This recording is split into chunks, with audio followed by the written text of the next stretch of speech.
That's true. Yeah, that was happening with me last night while Jenny was playing Edith Finch. We're live, by the way. Hello and welcome, everyone. Yes. Hello, everybody. We're just talking about how we're gonna watch the stream and take care of y'all, you know, as we do. That's what you call a lack of communication. Mm-hmm. Anyways, that's on me. That's you know, my bad. All right, Yharnam Headstone. Let's do this. Welcome back to the stream, everyone.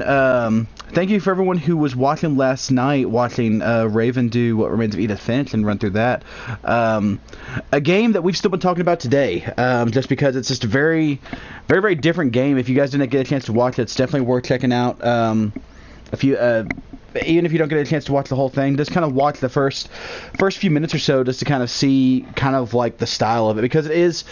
There's a couple different games out there that it kind of has a bad name called like walking simulators, but honestly, they're so story driven that it doesn't really matter that, you know, it's basically kind of a point and click game, and there's nothing wrong with that. You know, the wonderful thing about video games and comics and really any other kind of fandom is that there's room for games like this, Bloodborne, where, you know, I'm going through and have to do everything meticulously perfect to even try and survive, or a game where, you know, all you have to do is hit X and the story kind of takes itself over for you, you know.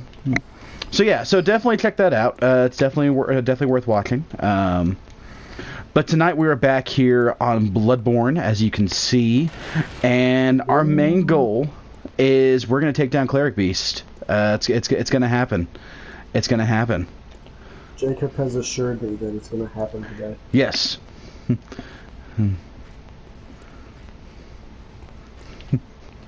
Secondary question: do you have anything to do the next few hours, or like, is this like a timed thing, or? No, I'm good to go. So all right, so 6 hours from now, would I finally beaten Cleric Beast? You know. I'm doing an 8-hour stream, everybody. Let's do it.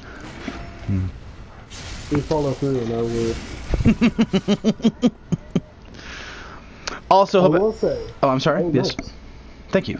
I will say that it does happen to me often when I'm playing the Dark Souls or Bloodborne game and I'm stuck on a boss. If like I just stop for like a day or two and come back to it, I'll usually kill it on my first try. It's Sweet. Some kind of psychological thing. Let's. So that might happen again. Here's hoping. Here's hoping. You know, two solid parries in a row. I'm kind of on fire right now. Yes. You know. You are low on ammo, but I am, but that's okay. I don't try to. I'm not gonna try to counter the Cleric Beast anyways, because I don't think you can. I think you've been lying to me the entire time. But you know, that's okay. Well, it's a firm accusation, but.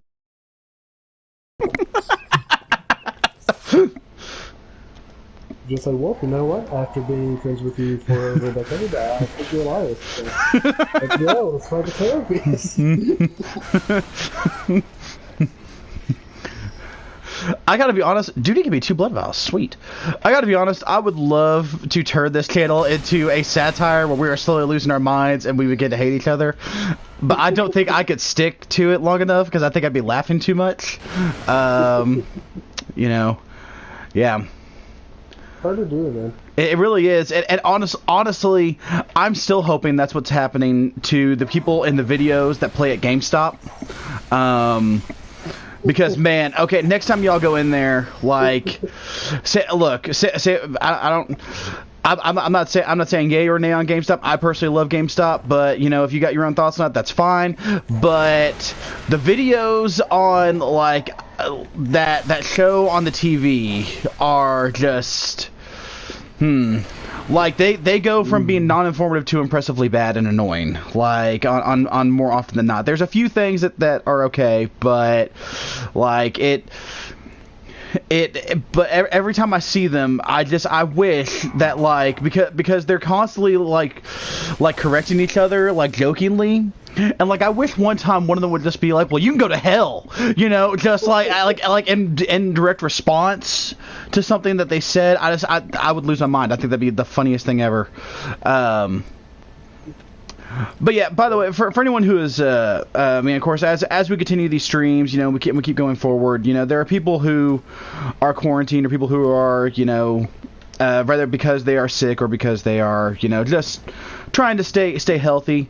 Just want to remind everyone to, you know, stay as calm as you can. You know, try to be safe, be kind. That's all we can do right now. You know. Agreed. And I'm just assuming if you're spending your time watching us play Bloodborne, I mean, I'm gonna assume you were like me grown up and that you were an indoor kid. It's also true. Just kind of recapture that. Yeah. You know? Just kind of recapture that indoor kid vibes. Yeah. You know, play some video games, read comic books. Call your grandmother. Yes. You should call your grandmother. Yes.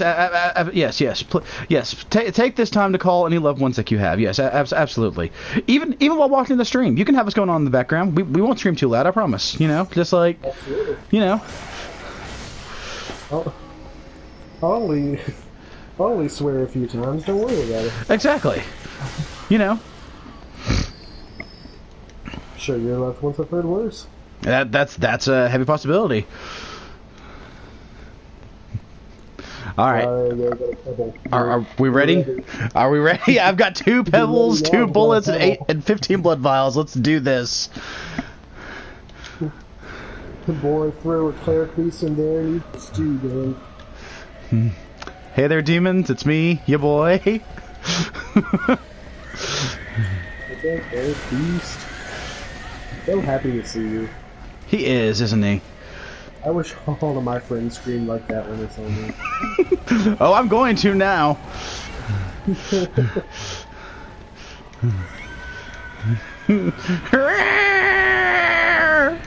Just every time. Just, oh, I hit the wrong button again. Oh no. But now I have more bullets. Less health. And less health. Okay, let's... Alright, regroup. We're down to 12 blood vials already. You know, we're okay. We're making it. Alright. So everyone, full disclosure, I may have been slightly wrong earlier when I said Jacob's gonna one-shot this boss.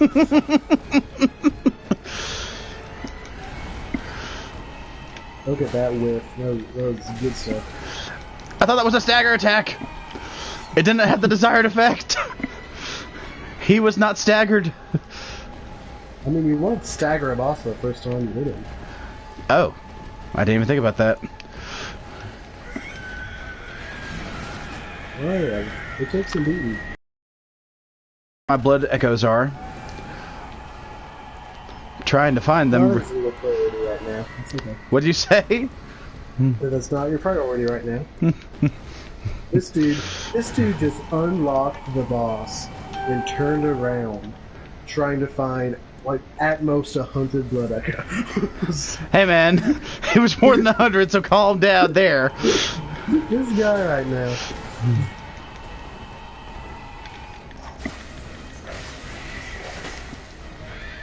Yeah, that was a good dodge.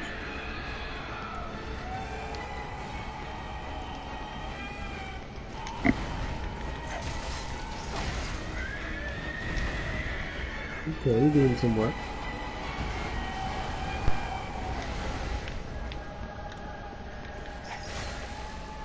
Okay, staying quick on your feet. I You like know, it. doing what I can. It really isn't a bad attempt so far. You're doing good. Oh. Got greedy. You know. Might be alright.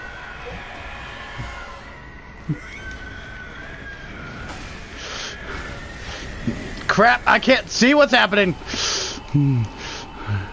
Okay, alright, back up. Oh god, that's probably it. Oh lord, how am I still living?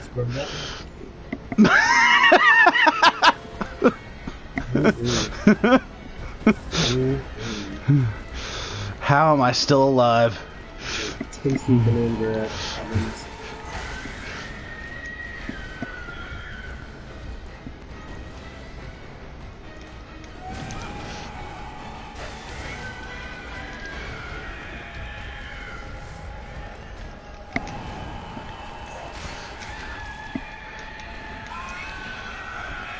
Oh god. Get away! Get away! He's so aggressive!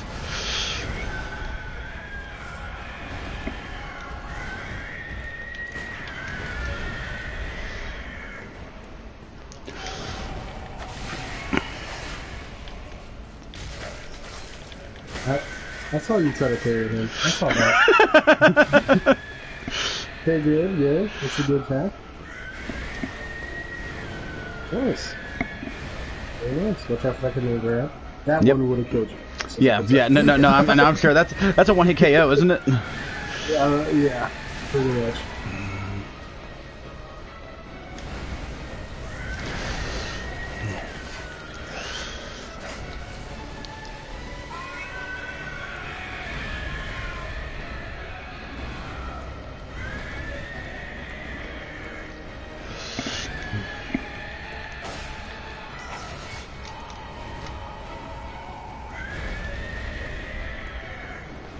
Ooh. I was nervous too. Once again, to anyone new to the stream, Al is watching the stream. He is roughly 7 seconds behind whatever I'm doing, so his commentary will most likely be a little bit late. Then, oh my gosh, what am I stuck on?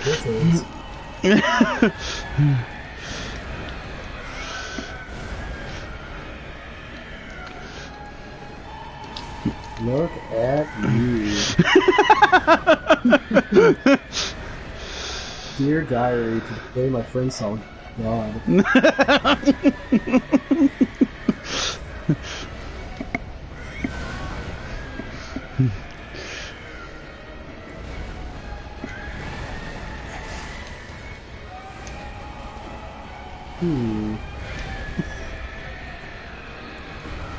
There we go.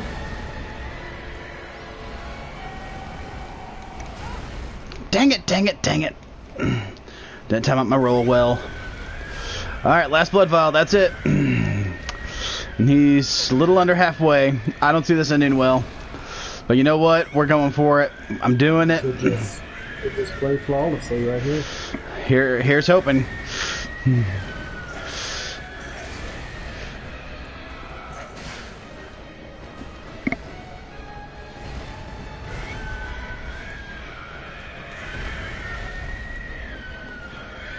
Okay, not bad. Not bad, you're doing it.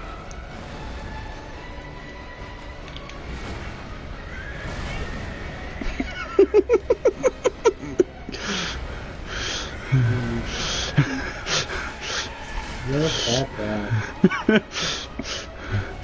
I swear, I'm looking up how to parry Cleric Beast after this. I swear. You know what? I'm starting to believe you can't parry the Cleric Beast too. Can you do it? Okay. Again, this isn't a bad attempt. Just play safe, you got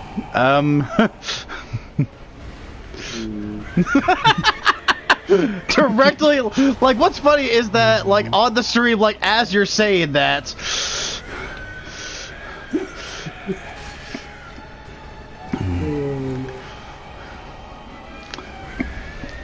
for anyone who's wondering, the health bar is the one above the green one. Oh yeah. Alrighty, let's go. You got Street Fighter health. Let's Yep, there we go. One mild, like, tap. Alright. But hey, not a bad attack. I think that's Thank the you. best you've ever done. Is that right? Damage? I don't know, probably the one before this, like the one right before you left, actually, which was a pretty good one on the last one. Okay. Yeah, not bad. Yeah. Again, I was there last time. Oh, I can beat the big guy, by the way, now. The one with the big axe. Good job, man. I figured that out off stream, because of course. Of course. So now, while I'm I'm a grind. Do we have talking points today? Sure. You recently watched Dark Phoenix. Oh, Lord bless. I didn't want to talk about this on stream. I try to keep this. Are we? Oh yeah. You don't have to go into detail. You can give us a quick rundown of what you got. The direct quote that I used when everyone asked me about it yesterday after I had made the statement that I was watching it was that it is an insult to have it dedicated to Stan Lee. Which I understand might be a bit much, but you haven't seen the movie, so, you know.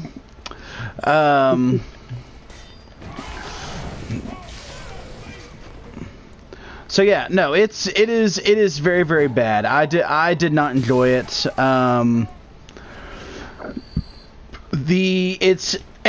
think the worst part of it is is that it is a film that houses one of the better performances of the entire franchise, which is Michael Fassbender as Magneto. Don't get me wrong, I love McAvoy as Xavier, and he does a fantastic job in this one as well. But there is a very clear difference while watching this film, and the quality whenever Michael Fassbender is on the screen and whenever Michael Fassbender is not on the screen. And that's something that I think speaks to his ability as an actor. And the writing as well. It's almost as if Kinberg was like, you know, no one else gets to do anything cool. Magneto, on the other hand, Magneto gets to do all the cool things. Which, don't get me wrong, I'm all for it. You know, like, I get it. But at the same time, you know, you've got all these other characters, and they're all just so bland in comparison. And like the thing is, like. And you could have had this really, really cool movie, this really, really cool storyline, where effectively we could have gotten what they kind of tried to do for like 10 minutes in Last Stand, where it's, will Phoenix go with Magneto or go with Xavier? And have this really, really cool version of it. And you think it's setting up for that, and then it just doesn't. Because instead we have to get Jessica Chastain as Volk, which... Hey, don't worry. If you don't know that X-Men character, guess what? I didn't either. And, like, I'm not... I mean, I wouldn't say that I'm an expert, but I would say that I've read quite a few X-Men comics. Definitely read more than I have. And I would also at least say that I have read the entire Dark Phoenix saga. And I don't remember Volk. You know, the mightiest of alien warlords, apparently. Someone who can apparently take half the Phoenix Force and still be okay, which that's another thing. That's another thing is you just have to let movie logic just leave every ounce of your mind in this, because it just doesn't make sense. For the love of, how are you living? Stupid. Anyways, sorry. That guy loved the Dark Phoenix. He did. He did, exactly. He's like, I'm not gonna let this guy kill me. He's butchering my favorite movie of 2019. That's another thing. Think about this. The same year that Avengers Endgame comes out, this was a movie that was produced, acted in, the script was written, like, kind of, and they went for it, you know, like. And I think the funniest part is that they had to do reshoots for the finale because it was too similar to Captain Marvel. Which did you even know about that? Did you hear about that? No, I didn't know that. So curious as to how it was too similar to Captain Marvel. Presumably, okay. So you remember how Captain Marvel ends with like Ronan showing up, and Captain Marvel's just like, I don't think so, Scooter, and then like destroys the entire that entire ship and everything and the fleet. Oh, I remember. And she's awesome the entire time. Okay, so imagine if you had no setup to that at all, and then it just kind of happened at the end. That's basically what it sounds like their original ending was, and then they switched to where instead she's like in this like industrial park, and then all these like alien warriors just keep charging her, and she's just disintegrating every single one of them, you know. But you know, like, it's just but it's like, it's just so weird because like she's finally like defending her family and stuff like that and everything, and you don't get any of like this like dichotomy between Jean and Phoenix. They mix the two origins. So is it a mental thing? Is it that Phoenix Force is an alien? It's both. That's weird. You know, I mean, just it's it's a movie that's all over the place, and you know, and it's. I was reading an article on why the Fox films needed to die out in like 2006, because that's where they're stuck. Like, I mean, big centerpiece. I mean, look, I love the the film First Class. I think First Class is better than it has any right to be. And it does suffer from that syndrome of, would this be as good without Jennifer Lawrence, Michael Fassbender, and James McAvoy? And the answer is probably not. But all the same, you know, like it's still fairly well written, except for Kevin Bacon. You know, but that's okay. You know, not every movie has to be centered around Kevin Bacon, so that's okay. You take that back right now. Kevin Bacon and Sebastian Shaw is not good. Also, every movie in existence would be better if Kevin Bacon was in it. It's the one thing that the Fandom correspondents have ever truly disagreed on. Every single movie. It doesn't even matter. Casablanca would be better with Kevin Bacon. The 1990s Spawn would be better with Kevin Bacon. Okay, well, I definitely agree with you on the second one. But, like, he's playing Spawn, too. Like, you know, just roll with it. Yeah. It's a Spawn film, except every character is played by Kevin Bacon.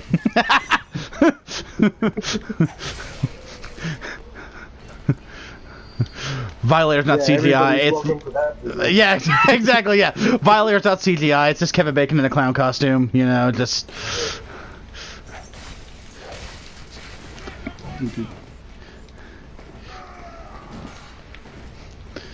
Oh man. Okay. Well, anyways. But I'm serious. Like, if we really start to look at the quality of the films, you know, following. Honestly, following like X2 even, you know, like they just keep going down, except for First Class, which is kind of like a diamond in the rough, basically.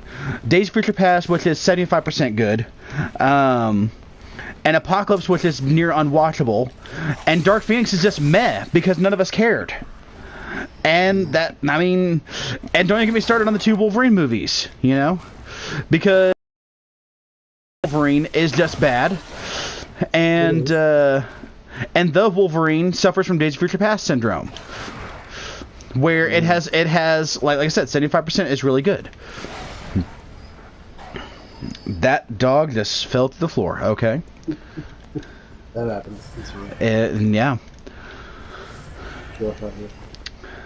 And then now New Mutants is happening, and New Mutants is gonna be weird because why is there a New Mutants movie happening? You know, like it's one of those things where it's like I'm okay that you're doing this, but why are we doing this without establishing our base characters, aka DC syndrome?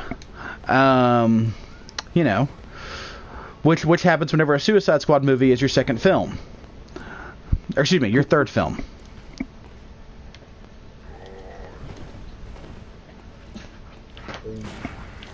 Oh God. Okay. You really went off out here. I did. I was. I mean, I want my quarantine back. Let's just say that. Like it. My quarantine back. Like that was how I felt after Dark Phoenix happened. You know. You heard it here, folks, everybody. Because then you also wasted Sophie Turner. I'm talking like Sophie Turner post Sansa turning and actually being an interesting character. Like, she can do it. We know she can do it. But instead, like, she's just whining and complaining the entire time, and then the only person that can get through to her once again is the mightiest of all X-Men characters, Volk. Yeah, I mean, cool. She's not Lilandra. She's not Emma Frost. Nope, she's Vuk. Oh man, if it had been Emma Frost. Jessica Chastain is Emma Frost. Like, look, MCU, hear me now. I'll pretend she wasn't in the movie. Like, I mean, recap. She will too. Exactly. Like, you've done it with 2 Human Torches. Give it to old Vuk / Emma Frost. I mean, yeah. I will say, I always thought that Sophie Turner wasn't great as Jean Grey in the films we've seen her as Jean Grey. That probably isn't her fault. It's not. Because of the but I don't know. I was always unimpressed with Jean Grey. As somebody who thinks Jean Grey is one of the more interesting X-Men, I was always unimpressed with how she was in the films. Except for X-Men 1 and X2. It is weird how good X-Men 1 and 2 are in comparison to the later films, and this is coming from some. X2 is the best X-Men film. I'm tempted to agree. First Class might be a little bit better, but that's also because this is someone who absolutely abhors that William Stryker keeps randomly showing up as a military operative, because that's not who William Stryker is. But you know, that's me. You know, that's just my thoughts on the character. And Chris Claremont's as well, but you know, who are we to judge? Who are we to say? Exactly, you know. We who compare ourselves to Chris Claremont.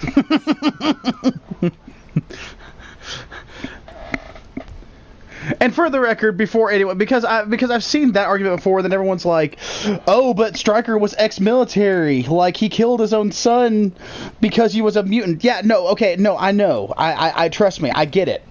You know, I've got God Loves Man Kills somewhere in this gigantic, like, palace of comic book boxes behind me. But no, like, I get that. I wasn't upset about that. I was upset that they took out, like, the fact that you had this kind of spiritual overtone where it's, you know, Stryker says he's this Christian, you know, televangelist, and he's trying to murder Angel or Nightcrawler or whoever you want to pick on live television. You know, that's an interesting concept. You know, and I didn't necessarily mind it so much in X2. But then they doubled down on it, and then he shows up. He's been played by 3 different people throughout the X-Men series. Like, that's weird to me. That's weird that the most recast character in the entire X-Men universe is William Stryker. And look, I get it. Danny Houston most likely left X-Men Origins Wolverine and said, "My God, I am never touching this with a 10-foot pole ever again." So they had to get, you know, random decent smile number 3 to play him in Days of Future Past, you know, or Apocalypse or whatever. Actually, oh my gosh, he's in both. I didn't even think about that. In both, yeah. That's even weirder. I mean, that feels like a brick to the head.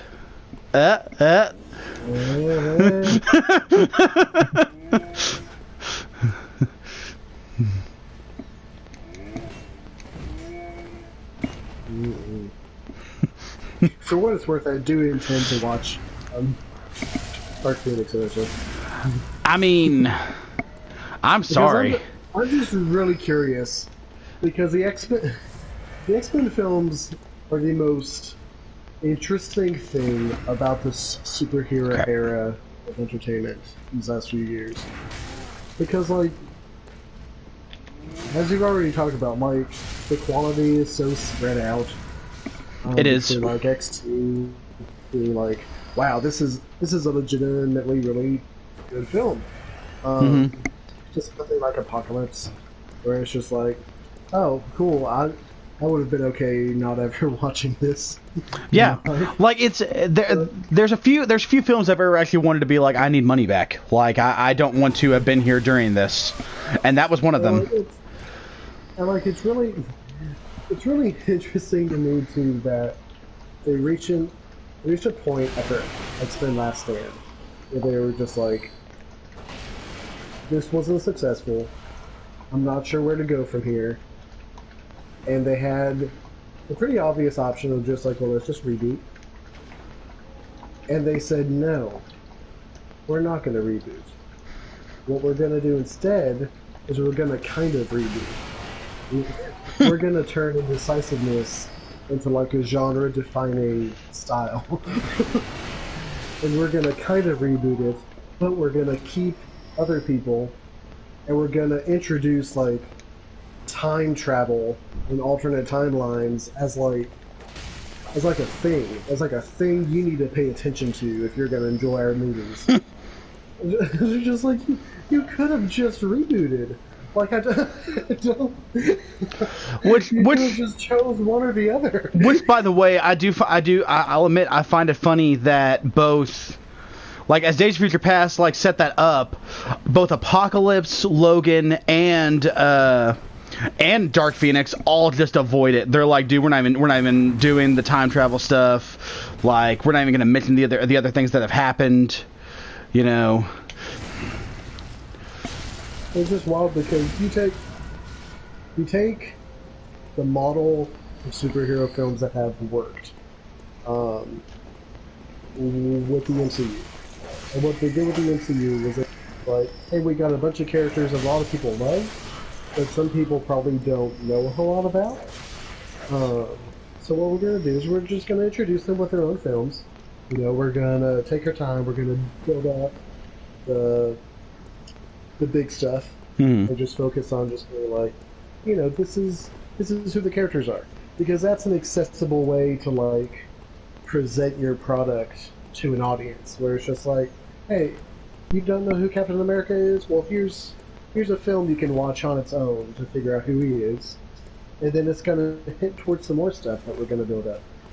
But instead, Fox was just like, hey, how can we make our superhero franchise just as unapproachable and inaccessible as possible? Yeah. They're just like, well, we could cast two different characters, or two different actors as the same character, and have time travel, and have like spin-off films that don't even fit into like the main series of films if you're thinking about the timeline. So we're just gonna expect people to keep up with this. Like it's insane. Because if you think about that model, you're just like, okay, well, the simple solution is they made these films for comic book fans. And then you watch the movies, and you're just like, nope, that's not what they did. This is not for us. So it's insane. Like, post X-Men Last Stand, the question that really sticks out to me about the X-Men films is like, who are these made for? Like, who are they trying to like really like rope in with these storylines and these approaches to the timeline? Because like it's certainly not casual fans, because it's too weird, and it definitely isn't people who were already fans of the stories, because they changed so much about the stories. Like, it's fascinating to me. I would love to be a fly on the wall on like 2007 Fox Studios. What are we gonna do with the X-Men? Because like, God, what were those conversations like?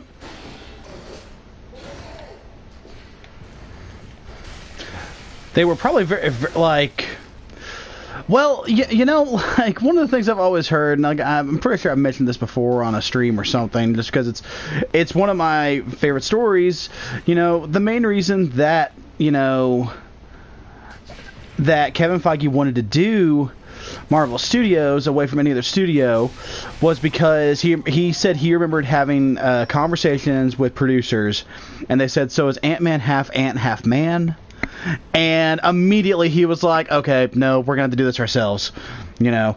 And like,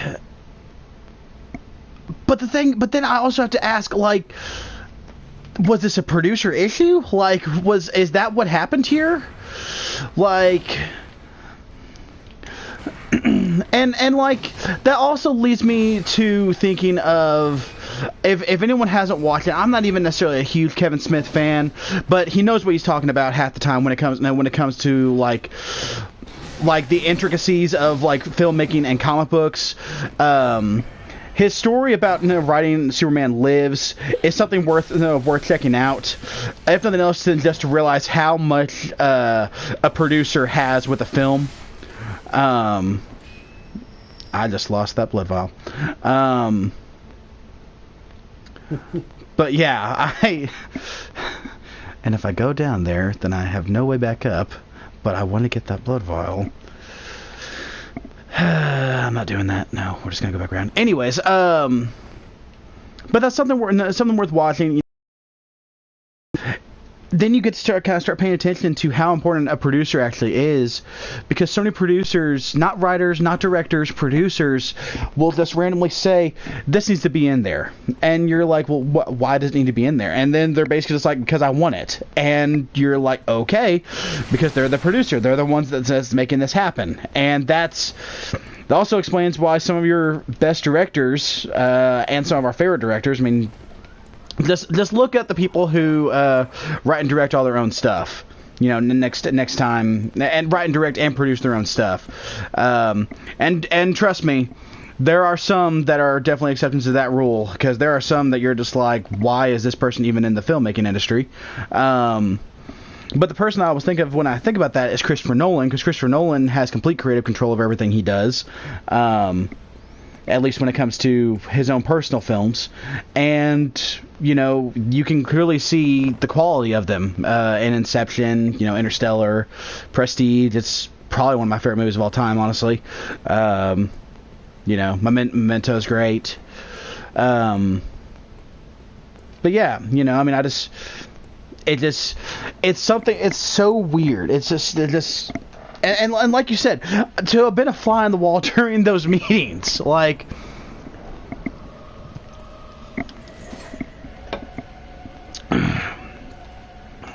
Okay, we're doing it. Right. This was a surprise, I'm not going to lie, but okay.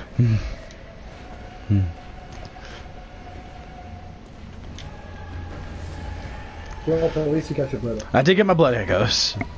Yeah, that was worth it.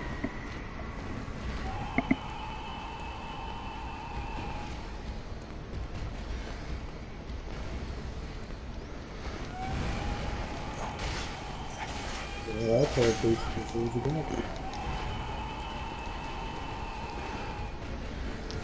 Bring it on, you Wendigo ripoff.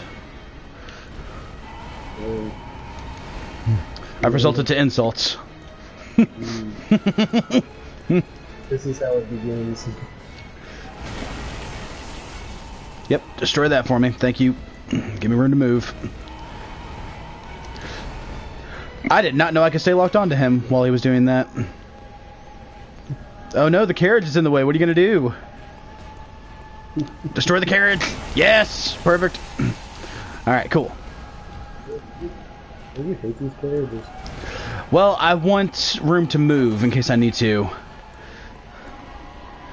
Getting stuck on things has been the reason I've lost most of my health the last 2 times I've taken him on. And then immediately stands right there just to let him hit me while not stuck on anything, just to disprove that during the stream.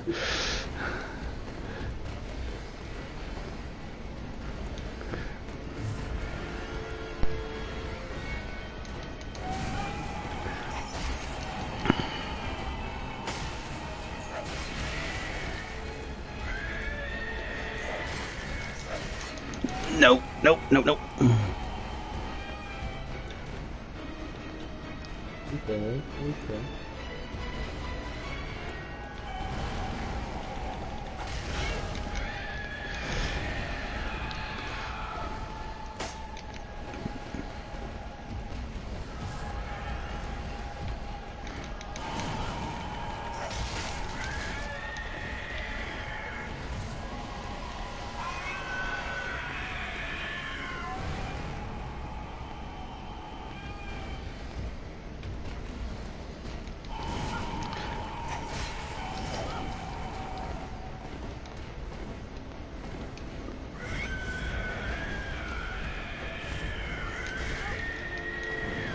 Yeah. Ah!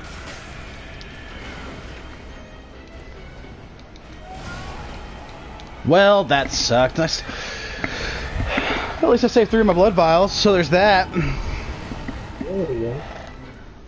Good job. Let me ask you something. Alright. When you go around and grind this time, Okay. how would you feel about when you're finished, heading back to 100 Dream and Going back and getting more? leveling up? Oh! That works too. Yeah, I could do that.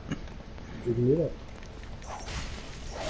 Because the damage right now, it's not terrible, but a little bit more, I think, would really help you get over the hump. Hmm.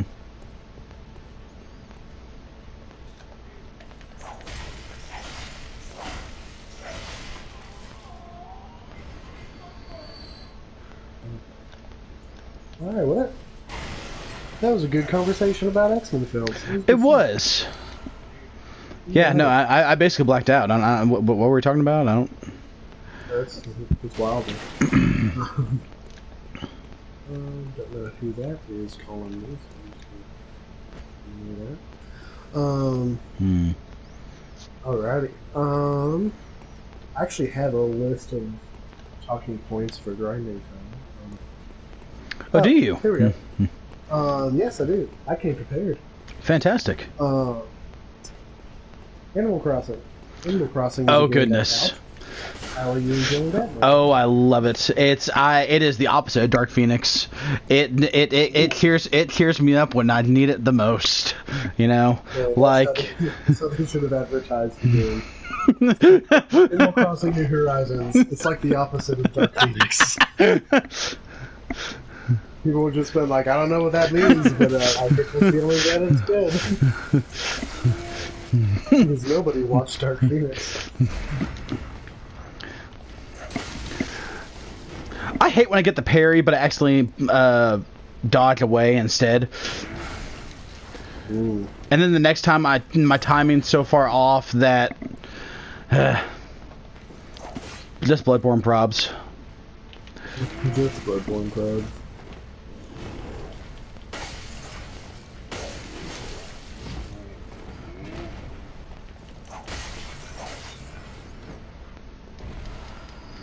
Oh yeah, yes. I'm sorry. Yes, Animal Crossing is absolutely fantastic. I think the best part about that game is that, and I can personally attest to this because I've got a bunch of friends that are playing it. We've actually started a Facebook chat where, you know, we're talking about, like, you know, like everyone's, I mean, the first thing is, you know, oh, what kind of fruit did you get on your island, you know, and it's such a simple yet fun thing. Like, you don't even think about it. It's like, well, yes, of course everyone's island would have different fruit, you know. I just realized I have no bullets. You're out of bullets. Excuse me. I'm sorry. I tried to cover my thing for that. You're good. But yeah. So that's somebody who's never played an Animal Crossing game, other than the one that was on the phone, which you could play. Tell me about how you've been spending your time on your island. Well, for me, so for those of you who don't know or have not played it, Animal Crossing is typically just about you move. The old ones were about you move to a new town, and you're gifted this house, but it's not quite a gift because you do have to pay the person back with a massive loan. It's way more fun than it sounds, I promise. But, you know, then from there, your time is your own. Like, I mean, it's literally just, you know, you want to go fishing? Okay, go fishing. Do you want to search for bugs and, you know, catch them with like bug nets and stuff like that and everything? Sure, go right ahead. You can sell it to the museum, you know. Do you want to dig for fossils and then sell it to the museum? Yes, you can. You know, and do you want to plant flowers and then have your own little garden? You can do that too. but you know, is it exciting? Not really. You know, but at the same time, it's just fun to relax and enjoy it, and I think that there are so many. I think so for so many gamers, if they don't have like this massive challenge where they're not like going through and like, oh, I have to 100% this game, or oh, I have to speedrun this in under 20 minutes, you know, or stuff like that. You know, they think, oh well, this game's not gonna be worth anything. That's just not the truth. It's just not the case at all. You know, because games are about enjoying it, you know, however, whatever form that takes. And look, I'll be the first to tell you, maybe Animal Crossing isn't your game, because maybe you start playing it and you're like, this is boring, I don't like this. That's fine. You know, maybe Bloodborne isn't your game. That's fine too. You know, and that's like I was saying about, you know, about Edith Finch earlier, and about story-driven games. They're not for everyone, and it's not meant to be for everyone. You know, it's meant to be enjoyed by whoever wants to play it and enjoy it. You know, and that's the wonderful part about it, is that there is so many different options out there. You know, so you can't say you honestly you never really can say, you know, oh well, I don't like playing video games, or I don't like reading comics.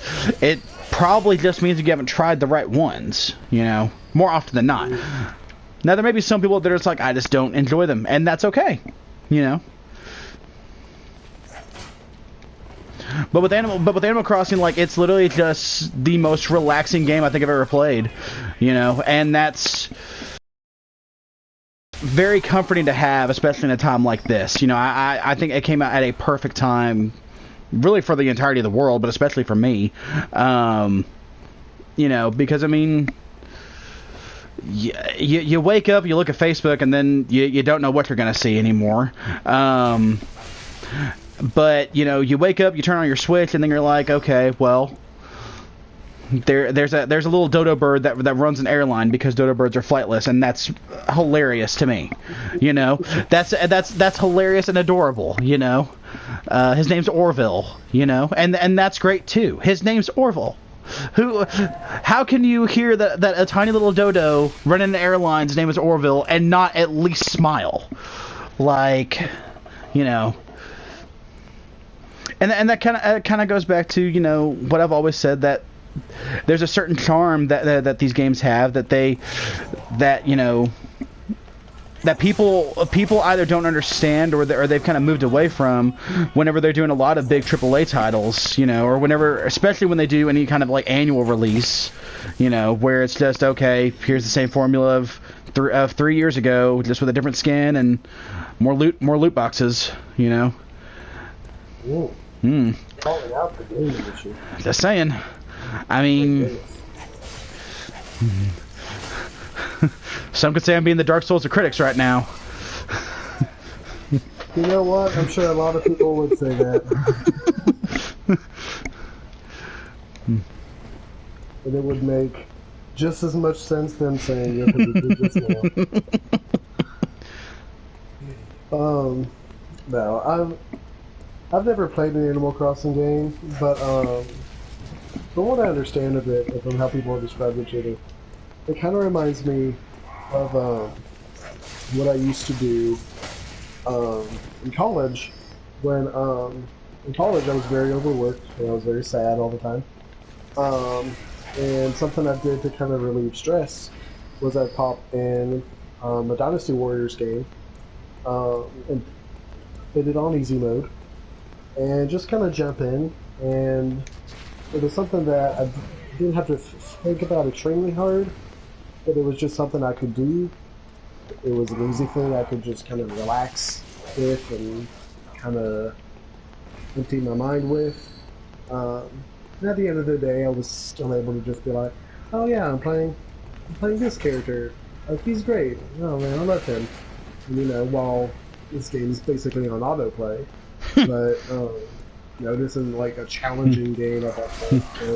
Love it up G-How Dune on Yellow Turban Rebellion. Yep, that's yeah, exactly. hit square and you win. Yeah, exactly. It's just like, oh cool. Just like I am playing a fully leveled up version of Lubu on the first stage and on easy mode, and everything's fine. Like, it's whatever. And so I wouldn't imagine it's that kind of thing. It's not like a challenging thing. I'm sure there are people who make their own personal challenges in it. Like, Sure. I've got a friend right now who's updating his Animal Crossing stuff on Twitter, and he's just like, I'm trying to turn my island into like a giant museum of like bugs and scorpions. Yeah. And I'm just like, that sounds cool. Yeah. Like, it sounds very time consuming, but it sounds like he's having a blast. Like, that's great. I did not see him there.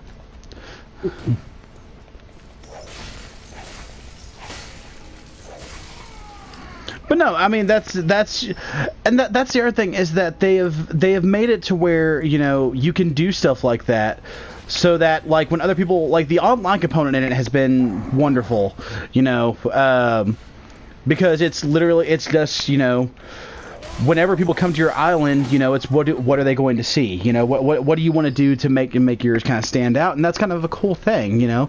Like today, I just started, and here in like 3 days they'll be blooming and they'll be fine. Basically, I have a little message that says hi, but it's written out in flowers. Or at least it will be, you know, so that way as soon as they leave the airport and they step onto my island, they will be greeted with a nice little greeting, you know, and that's, you know, it's a fun little thing, but like you say, you know, is it challenging? No, not really, but it's something that's been fun to do, and it's something that's kind of different, you know. Mm-hmm. Also, my island's named after the island that's from the Silmarillion off the coast of Valinor. And, you know, I love that. I like that I was able to do that. That's great. That's great. I've been on there, I'm sure I would have gotten an island and just been like, this island's name is Tit. And that would have been... Yes. Would have been the extent. Yes, you would have.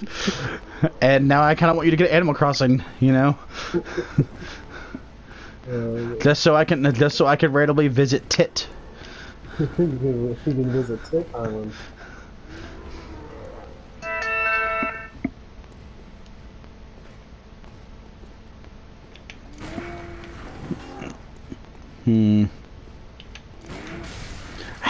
How did that miss? Aha!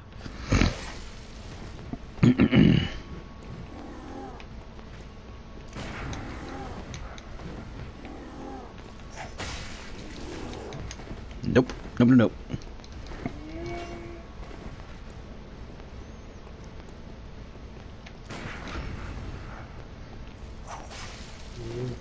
Yeah, these guys are something else entirely if you want start pairing them.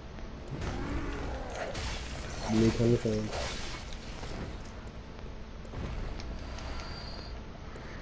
It's interesting how you kind of mentally level up yourself in this game, because that guy, like on my first playthrough, like I died to constantly, you know, and that's interesting, you know. Oh yeah. These games, they cultivate kind of like a psychological state where like you're just kind of zoned in and stuff, and you just kind of approach them a different way. And like you get to a point, I talk about this a little bit in my Dark Souls article. That's now on Fandom Correspondence if y'all want to check it out. Yes, but, I mean, you know, what pairs better with a Bloodborne stream than a from software article? You should absolutely go read it. It pairs better than red wine and steak. You know, just delicious. Yeah, it's definitely a thing where, especially if there's an enemy type or like a boss fight where you're you just like stupid hard stuck against. You just kind of like feel yourself having. Are you kidding me? Where... Sorry. That's okay. There you go. That was your moment. All right. Yeah, all right. Yep. Yep. Yes. Yes. Use me as an example. Go right ahead.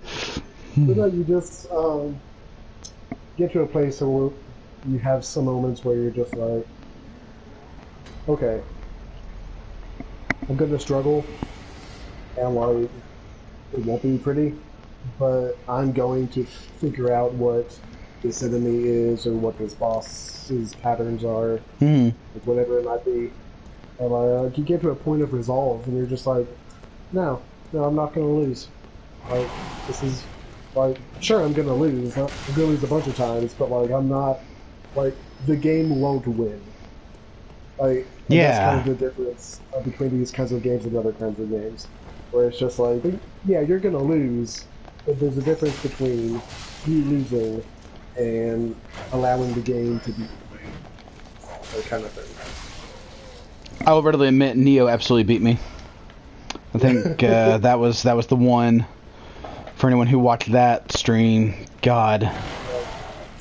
It's okay, because that game isn't that good. That game isn't what? I said it's okay, because that game isn't that good anyway. I liked it. It just... For a game that is entirely based on timing, and then all of a sudden they give you spiders that can slow you down, and I couldn't. It broke me. Just mentally, I was like, nope, can't do this. Gonna play God of War now. Yeah. And then... Well, the issue I had with that game was that, it's like a thing, especially every From Software game after Dark Souls 1, where, like, the equipment you get does not matter a whole bunch, especially on, like, your armor and stuff. Like, Dark Souls 3 is often called Fashion Souls, because, like, the challenge is to, like, put together a really cool outfit, because the stats don't have that big of an effect on you. And with EO, I felt I reached a point in the game where I was struggling, and my mechanics felt good, and I wasn't really understanding why I wasn't progressing anymore. And I talked to one of my friends who's currently playing the game and was ahead of me, and he was just like, well, what kind of armor do you have right now? And I checked my game and I told him, and he was just like, oh dude, you're gonna have to grind for way better armor. And I was just like, well, now I don't really want to play this game anymore. Because, like, the whole appeal of these challenging games is that any challenge can be surpassed as long as you put in the time to develop your skill. And at that point, it was just like, yeah, you aren't gonna get past that area without the armor you have. I was just like, well, you should be able to get past any area if you're actually good at the game.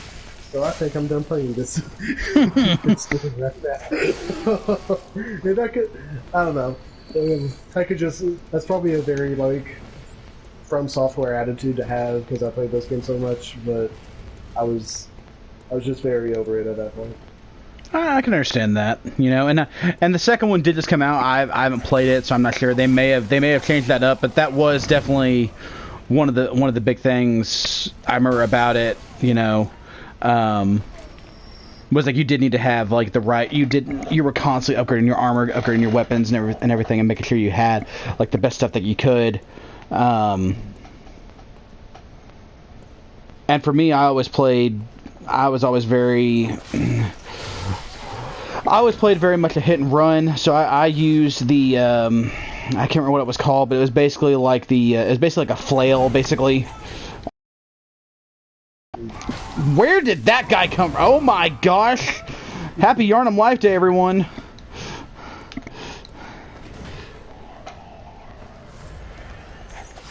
Happy Yarnum Life Day.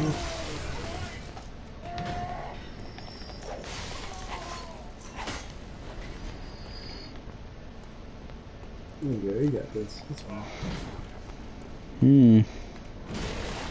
Pretty sneaky, sis.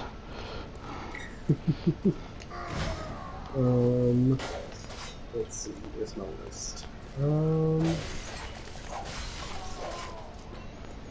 Al, what have you been playing recently? Let's do that. What have you been playing? Oh, sure. Let's see. Actually, haven't been playing anything new here recently. I did cop the BioShock collection. Nice. It was free last month, so I was replaying BioShock 1. Speaking of which, for anyone who does not know, Shadow of the Colossus and Sonic Forces is free on PlayStation Network right now. If you have PlayStation Plus, one of those things is not like the other. But you could absolutely get Shadow of the Colossus. And if you're a Sonic fan, I've heard that Sonic Forces is pretty good.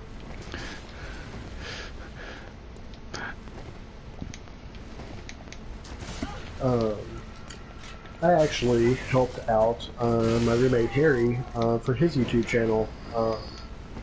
He and I played some Sonic Forces after it first came out. Oh, nice. Yeah, it's alright. It's a 3D Sonic game. Oh my gosh. It was about the same as what it is. Anyways, what is it? Yeah. What is Harry's YouTube channel? So his channel is kind of on a hiatus right now, but his channel is called the D-Pads, as in like the directional pad on the controller. Nice. And it's primarily hosted by my very good friend, longtime roommate, Harry Fogel, and his longtime friend and my fourth-time friend, who's a very good guy, our friend Andy Wolford. And when they were putting content on there, I was I guess started in a couple of videos. We did a really fun thing where we played Mass Effect 2, but every decision we made was based on the dice roll we did. That led to some really interesting dialogue options. Where when you start that game, I love Mass Effect 2. The beginning of Mass Effect 2 gets very, very political very fast. So it's just kind of, when the dialogue decisions you make are very random, then it just kind of becomes a thing of just like, oh no, we have to help the Quarians.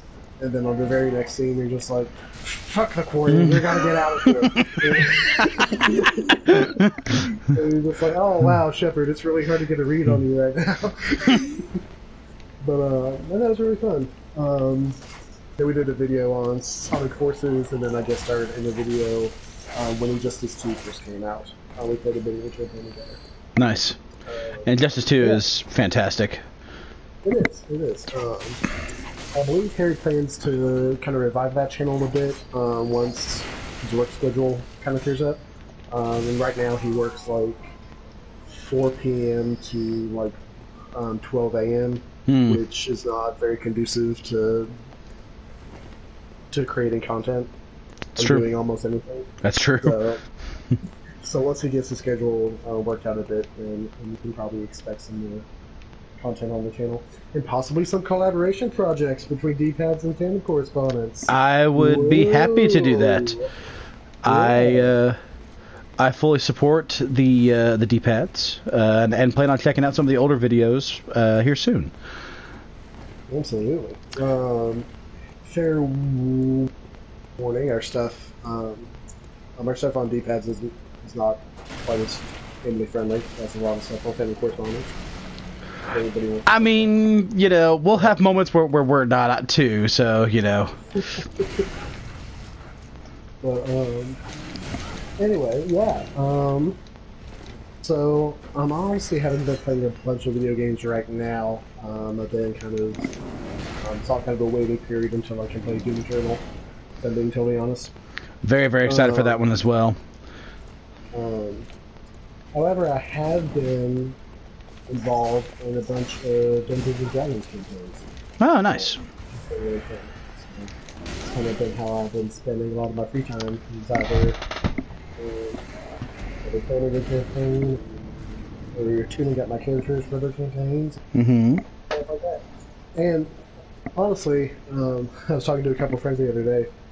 A quarantine is one of like the best times to get into like a Dungeons and Dragons type game because like you don't have a lot to do, and like it really gives you a chance to get your creative juices out without the pressure of it being like a project you've been procrastinating on or something like that. Mm-hmm. So if anyone's interested, then now's a great time to do Dungeons and Dragons because as somebody who's played the RPG for a while, I think this right now is like the best the game has ever been.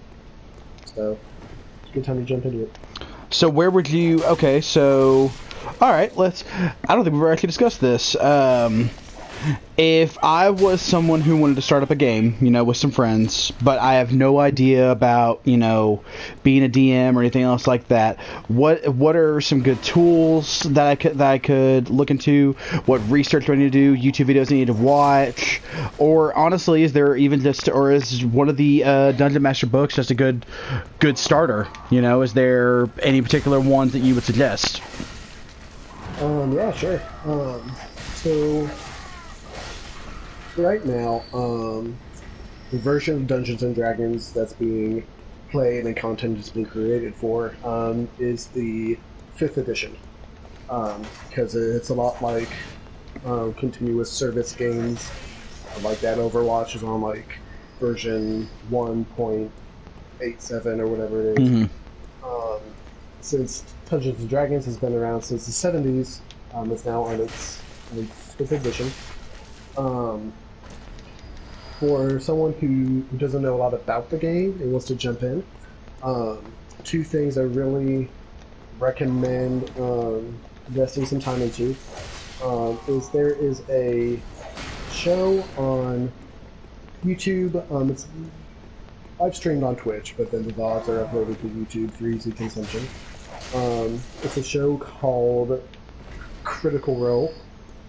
If you've heard of a Dungeons and Dragons show, then you've probably heard Probably of that, yeah. It's yeah. good old Matt Mercer. Yeah, absolutely. The DM, usually the DM is Matt Mercer. He's a really famous voice actor. He did voice acting for McCree in Overwatch. Yeah. Spike in the Americanized dub of Cowboy Bebop. He's done all kinds of stuff. He is like the peak kind of game master who you want to emulate because he knows the rules very well. He's very fair with his players. He's great. And everybody else on the show is fantastic as well. But, they're professional actors, so they're really good at role-playing their players. They're pretty familiar with the rules, stuff like that. And they're just very entertaining. So that's a great place to start to kind of get a feel for what the game is like. So fair warning, don't expect your first few campaigns to go as smoothly as Critical Role does, because Matt Mercer has been a DM, and those guys have been playing Dungeons and Dragons for like 2 or 3 decades. So, yeah. If you start DMing and you aren't as good a DM as Matt Mercer, that's okay. Very few people are. So that's fine. But he is someone that's good to emulate, though. You know. Absolutely. Right. Yeah. Absolutely. It's like when you're a kid and you're playing basketball, the guys you want to watch when you're playing are guys like Kobe Bryant and Vince Carter and stuff like that. You won't be as good as them when you're playing, but they'll inspire your style and things like that. Sure. And then also at the majority of comic book shops, because you should always support your local comic book shop. Every chance you get. They will usually, I would be surprised if there's a comic book shop in the world right now who doesn't have copies of the Dungeons and Dragons books, because they're so popular in the last few years. There is a starter set that comes with character sheets, it comes with a couple of dice sets, I think it even comes with like some tile pieces for you to map out on like a battleground and stuff if you want to really get into it. And then probably the most essential book that you can buy and that you'll see a lot of wear is the Dungeons and Dragons Player Handbook. which tells you everything there is to know about how to play the game, how to build a character, what kind of races and classes there are, how combat works, how exploration works, just like how the game is played. The average player handbook is like $15, I think, so it's not too pricey. And then, depending on how further in, there's other books you can buy with some supplementary information. But if you're at a spot where you can't really spend a lot of money, or right now, obviously, with the quarantine going on, you can't go out to your favorite comic book shop, which is very sad. Instead, Wizards of the Coast, the guys who make the game and publish all of the stuff, have been super cool the last few years, and they've made almost all of their content, the Player's Handbook, the Dungeon Master's Guide, the Monster Manual, they've made all of that available for free online. Which is super cool. That's where you can go online and download character sheets, you can find everything in the Player's Handbook, you can find online, stuff like that, which is great. I always recommend getting a physical Player's Handbook when you can, just because it's quicker to reference. It supports your local comic book shop, it supports Wizards of the Coast, stuff like that. But if you aren't in a position where you can always find that stuff online. And something I've really learned over the last couple of years, if you're in a place where you're just like, well, I'm kind of interested in the Dungeons and Dragons, but like, I don't know anybody else who plays, I don't know how I would like start a campaign or join a campaign or find anything out about it and stuff, you will be shocked at how many people in your life play Dungeons and Dragons. Like, it's insane. I went to college and I was just like, man, people are in college now, they're cool adults that aren't going to be playing Dungeons and Dragons.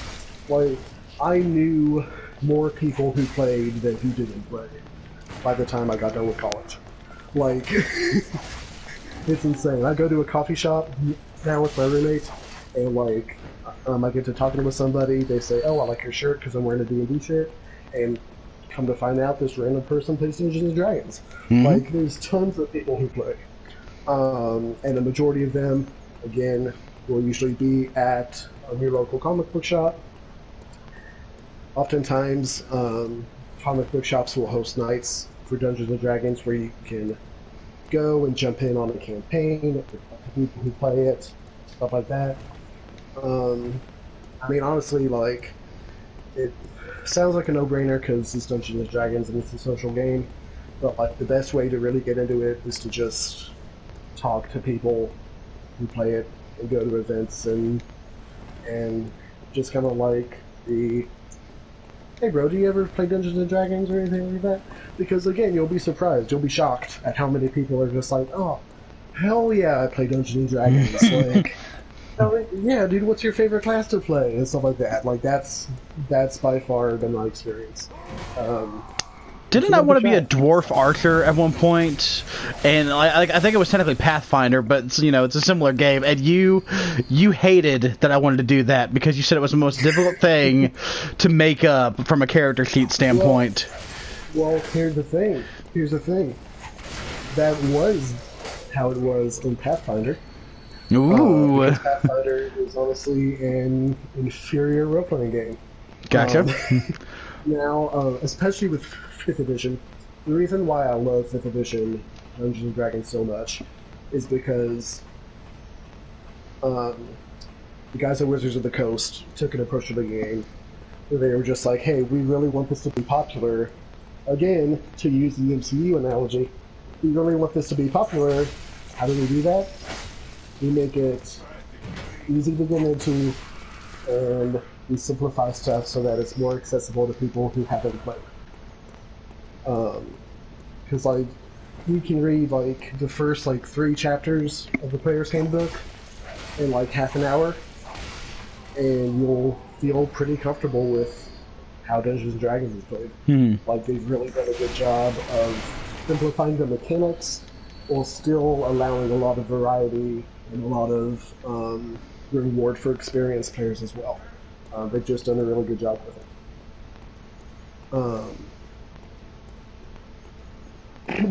Yeah. I was about to say something else, but I forgot what it was. I just get excited when I talk about Dungeons and Dragons because it's really cool. Absolutely, and you know that's I think that's another thing that's kind of wonderful about, you know, not even just Dungeons and Dragons, but fandom in general, is, you know, how passionate we can get about some things like this. You know, and I think you know, you mentioned how you thought whenever you got to college that people would be done with stuff like this, but I mean it's alive now more than ever in some cases, you know. Absolutely. And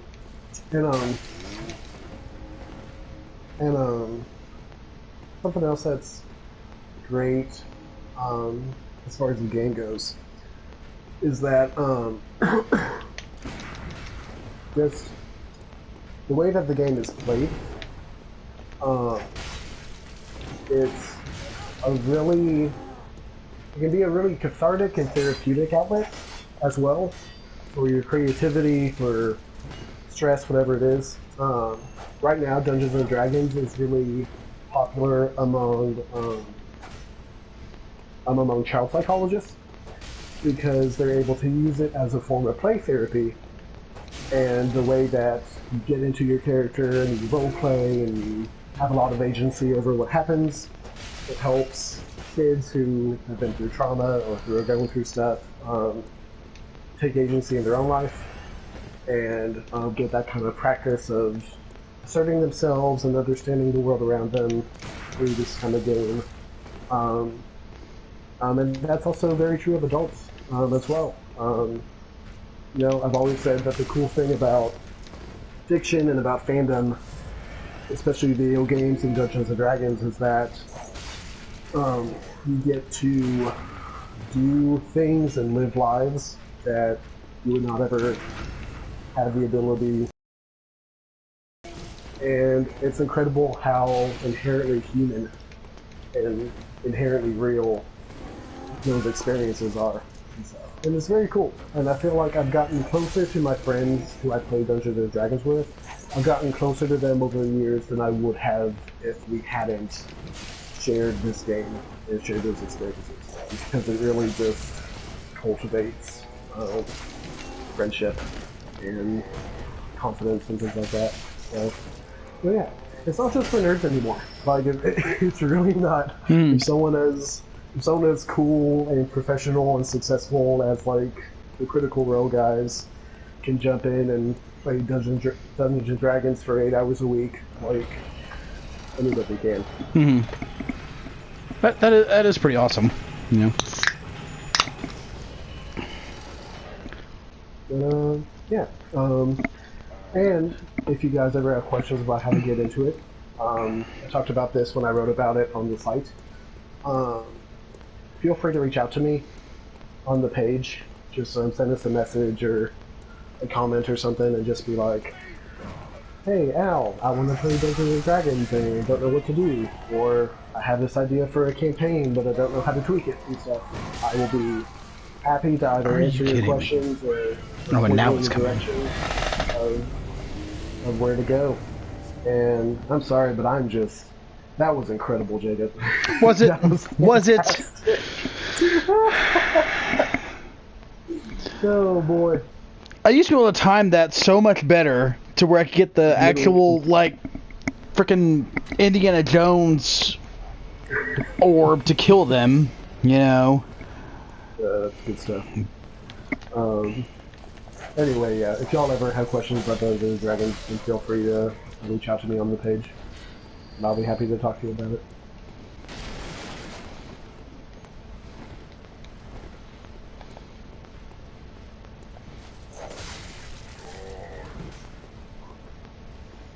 This is a rough one, man. I'm not gonna lie. Is it a rough one? Session. Rough session.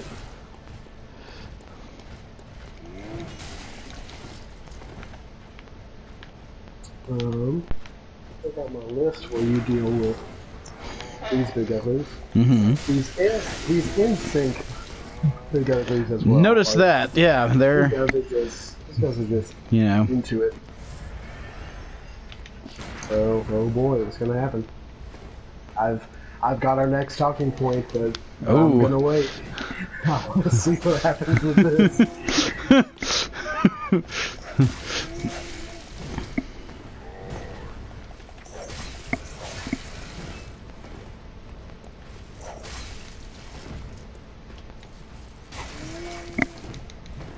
you do it.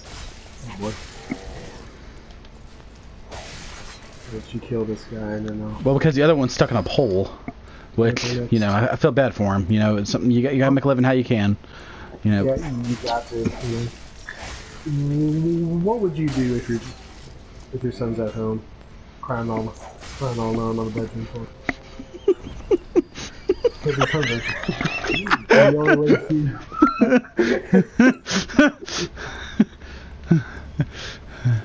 to hit a guy in the face with his itty bitty dick. Yeah, fair question.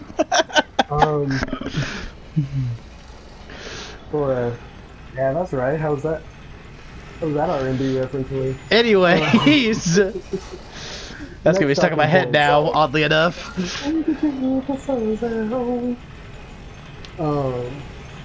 Jacob. Yes, Al.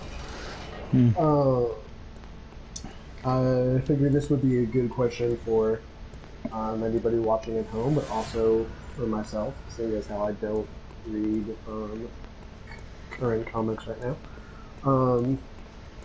Say I were to go to my local comic book shop, assuming of course the quarantine was over, and I wanted to open up 5 to 10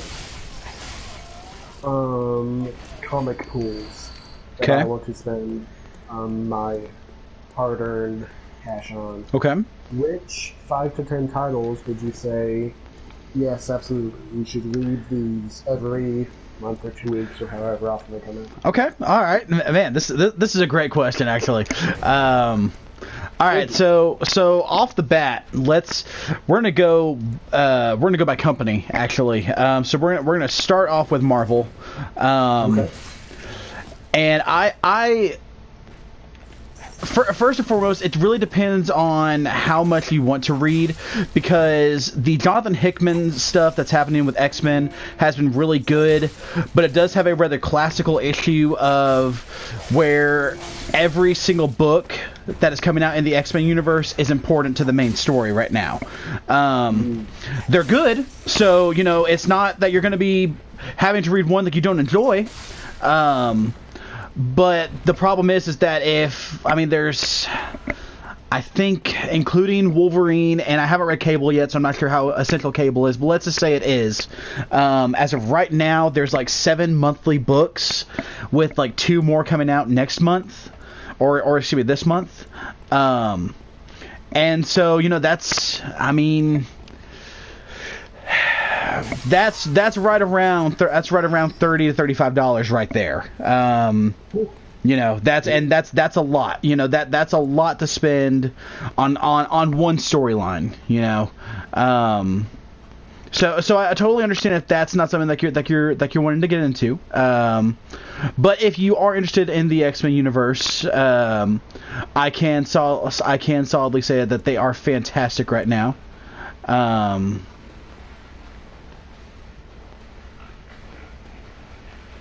Where am I? Okay. So I can attack him from behind. Can he turn around, though? He can, but the strategy here is to do a fully charged R2 behind him. And oh, well, you know, I've already proctored him. Never mind. Never mind. He's again. Time's over. Time's fast. Brother, can I have some oats? I was gonna say the strategy is to slowly walk up behind him and pull off the fully charged attack, and that'll open him up for a visceral killing. But here we are. I would absolutely lose my mind if he came through that doorway, and then I was like, "Oh God!" Anyways, So besides X-Men, as good as it has been right now. Oh, I jumped right into that. I cannot suggest the books of Ta-Nehisi Coates enough. So that's Black Panther and Captain America right now. Ta-Nehisi Coates was a writer for The Atlantic. Typically more of a political analyst kind of thing, or excuse me, a political journalist. But recently he started doing his own books, and one fiction book as well. Have not read yet. I've heard it's good. And he started writing Black Panther right whenever the first movie came out, and it has been exceptional.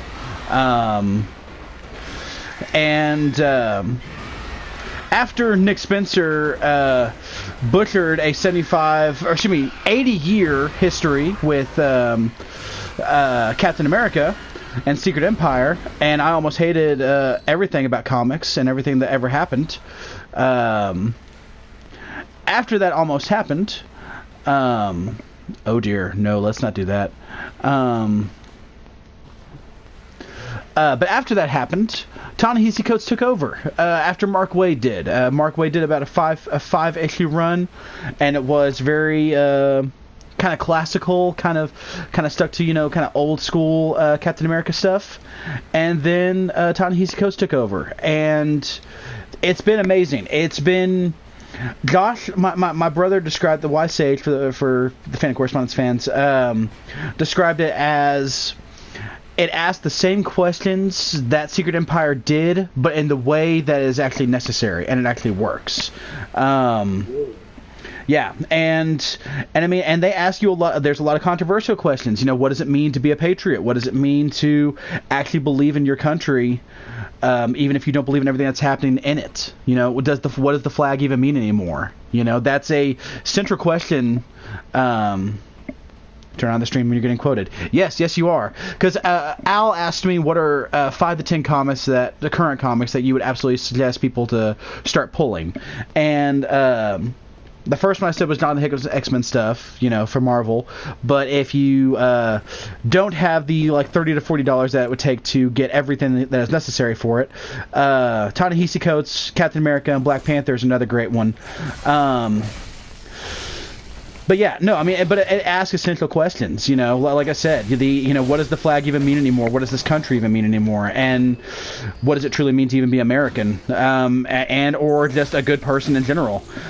And that's something that I think when you ask those kinds of questions, that's when Steve Rogers is the most relevant, in my opinion.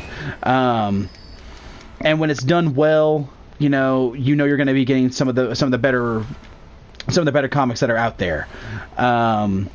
And that's why I cannot suggest that one enough for you.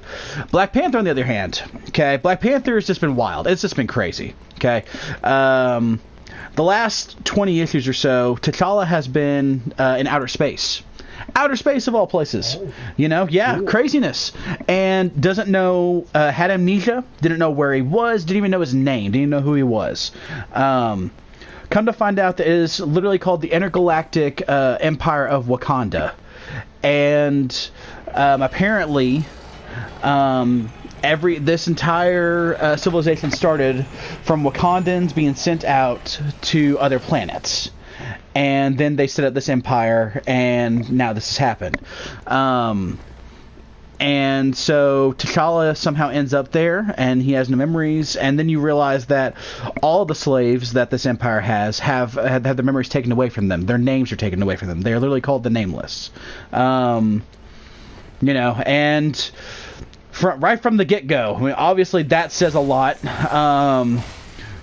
Just even in just that basic description, but it just gets crazier from there. Because then it continues and it asks, and once again, it asks a question. What does it mean for T'Challa to be a king? What does it mean for him to be a king if one day his legacy and his empire is only going to be a nation of slaves? And, that's... Yeah, I mean that's heavy topics. It's not just good guy fights bad guy anymore. It's we're really getting into it. But the cool part about that one, and Captain America does this as well. I've kind of forgot to mention it, but there are still a lot of really cool just comic book moments in it. Cool things that happen that you're just like, okay, that was awesome. And that's things that you're like, they're still fun to read while also asking these very kind of important questions that deserve answers. You know, so the X-Men run, if you've got the money, the Ta-Nehisi Coates books of Captain America and Black Panther. As for that, I'll readily admit, over the last few months, I've been pretty behind on a lot of my readings. So I haven't really caught up on a lot of things, but I can tell you the things that were really good when I left off of them about 6 months to a year ago, depending. And that's not as long as it sounds. It's only about 6 issues. Jason Aaron's Avengers are absolutely fantastic. He does, Jason Aaron, if you don't know him as a writer, he does so well with character moments. And maintaining character moments while there's a lot of action happening in the background. And I think that's probably one of his strongest abilities as a writer. You know, especially if you look at his Thor run, you know, you have these bombastic and crazy moments where, you know, he's doing all these wild things that you expect from a Thor book, but at the same time there's still a lot of heart there, you know, and there's still a lot of things that there's still a lot of moments where, you know, you feel for Thor and you feel for him as a character, you know, and it's something that I think a lot of people would not be able to do as well if they had the same storylines and everything. But Jason Aaron is fantastic at it. But yeah, so that's definitely. Did I do both of those in one? Okay, I think I did. Okay. I apologize. I'm just looking over my stuff real quick.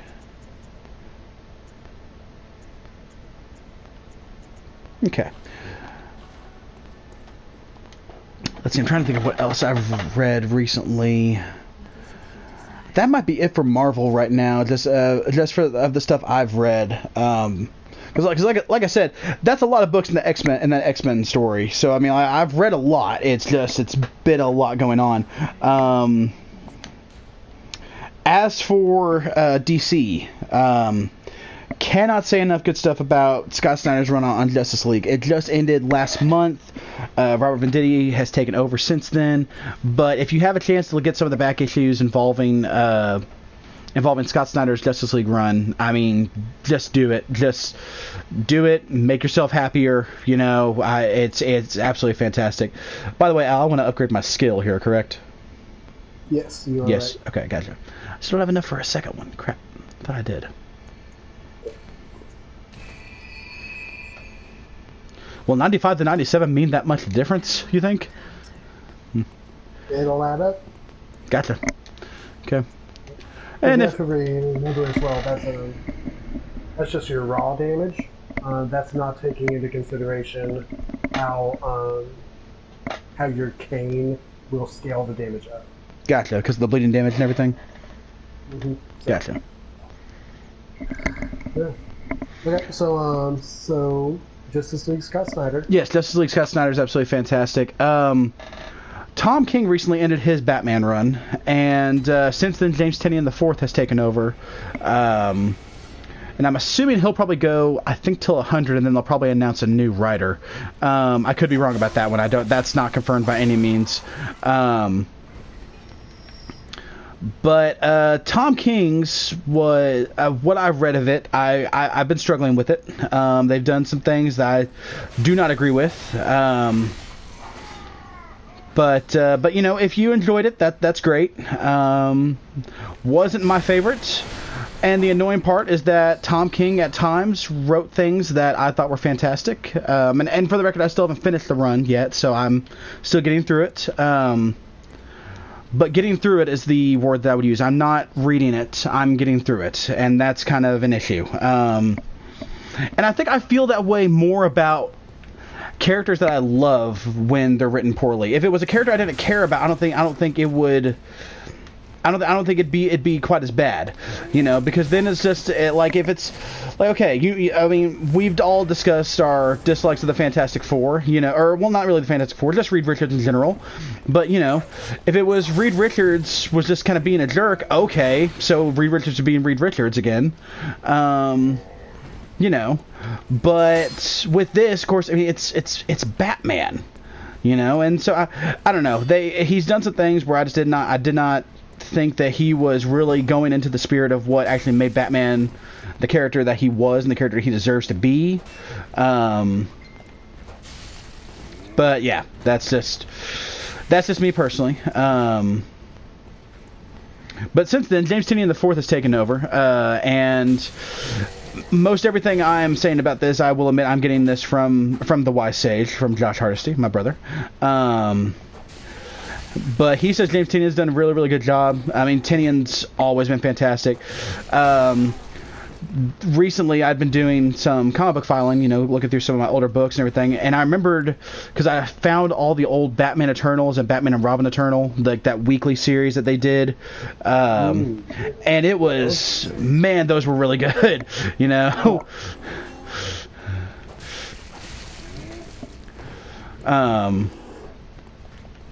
Those books probably constitute my favorite Ace and Todd stories. I mean, I've saying a lot. He's had decades of solo stories. But you know, it's fine. I mean, I've always said it that Tim Seeley wrote, I want to say it's Batman Eternal 23, I think. 23 or 24. Basically, it's like the culmination of Jason Todd as Red Hood and Barbara Gordon as Batgirl, their story arc. And Tim Seeley kind of handled their storyline throughout that, and it's difficult for me to say my favorite part of that story, but it was definitely up there. You know, because a lot of really cool stuff happens in that book. Including probably the best version of the Spectre we've gotten in a while, which needs to come back. But you know, they gave Ray Fox like 6 issues on Gotham by Midnight, and you know, then they were just like, no, we good, you know, and yeah. But anyways, I'm not bitter. You know. Batman and Robin Eternal, Batman Eternal and Batman and Robin Eternal were fantastic books. If you can find those at your comic book store, those are definitely worth getting. There's a lot of them, so I mean it's even if they're doing like dollar books, like it's gonna be pretty pricey because there's 52 in the first series and 26 in the second series. So they did a year and then a half year in the second one. But yeah, but getting back to current books. Let's see what else has been going on DC wise. I know. I mean, of course, like the big one has been, you know, a Justice League run and everything that kind of came from it. You know, with Perpetua and you know, Hell Arisen and things like that. And of course, we're about to have you know, the sequel to Dark Knight's Metal, called Death Metal, which I am so excited for. Snyder has already said it is a Wonder Woman centric story, which the way that the first one was a Batman centric story, which to me is something that's needed to happen for a long time. You know, because Wonder Woman is the best. And she has a chainsaw of truth. That is a chainsaw that is on the end of the lasso of truth. And that's like the coolest weapon I've ever heard. You know? I like that sentence. You can say that sentence just as often as you want. Exactly, you know? She has a chainsaw and the lasso of truth. That's just a good sentence right there. Yeah. I like the way it makes me feel. Yeah. She's apparently going to save if I remember correctly from the preview, Superman is locked in the heart of the sun, and Batman is somewhere. Can't remember exactly where. But you know. Right. What do you say? So that all sounds about right. It all sounds about right. You know, he's off doing his own thing. Superman's trapped in the sun. Batman, you know, he's somewhere. He's somewhere. He's hanging out. You know. There's Wonder Woman who's doing what needs to be done. Exactly. You know. Batman has a zombie army. Okay. Once again, sentences that we can keep saying because they're so awesome. Yeah. You know. I'm okay with that. I'm okay with Batman having a zombie army. That sounds fine.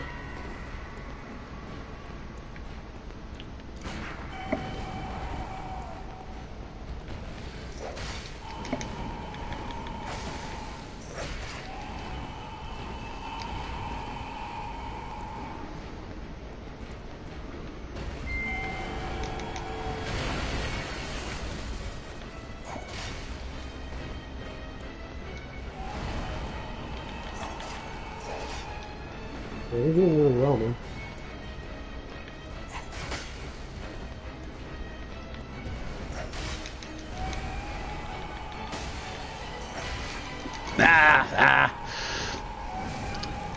Crap.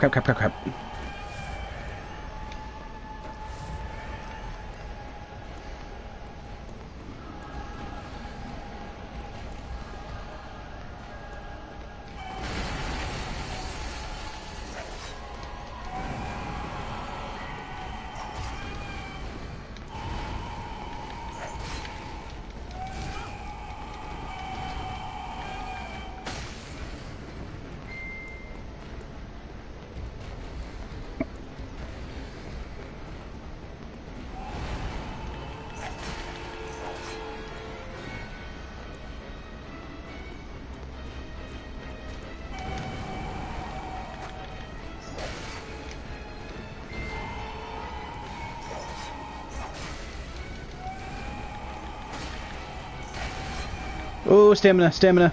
Oh, God. Mm.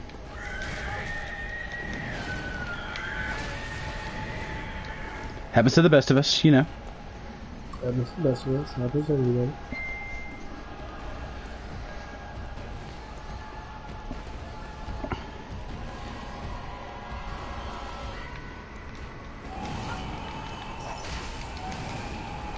Yeah, you got this one.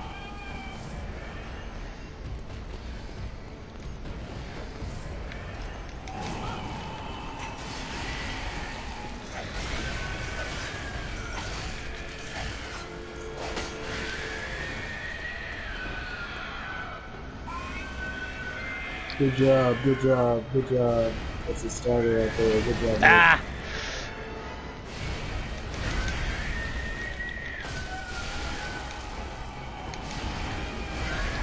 God!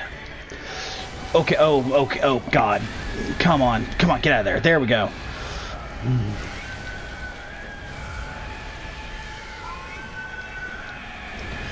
Reposition. There we go. Okay.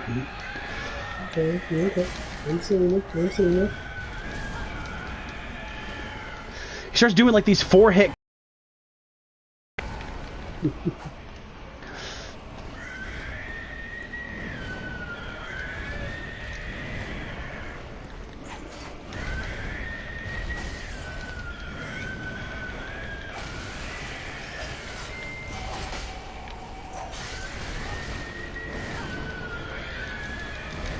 I like your dodges. Your dodges are on point right now. Thank you. Yeah.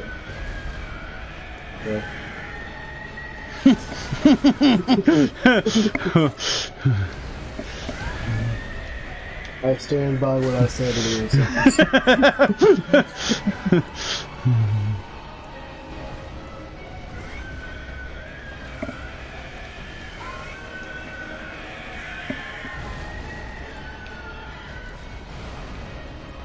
You got this. Dude, ultimately, you're pretty right now. I don't think you've ever gotten him to half health with his... How many blood vials does he have? Please. Very good. Ah!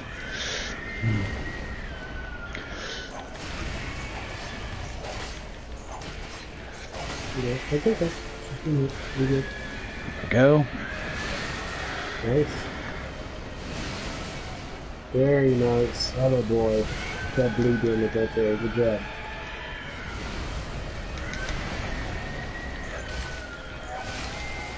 Yep. It's okay.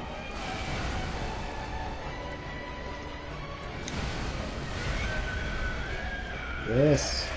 Your playstyle is evolving. You're adapting. I love it. Nah. Still do it. Still occasionally do stupid mistakes, though. You know. That's alright. Everybody does. Yeah, just.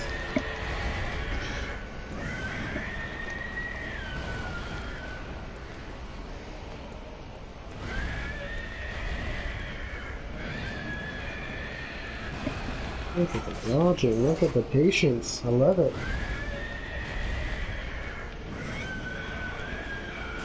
Ah.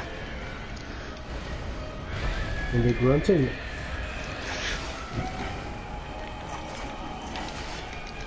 Nope. What's the stamina? Back up, back up, back up.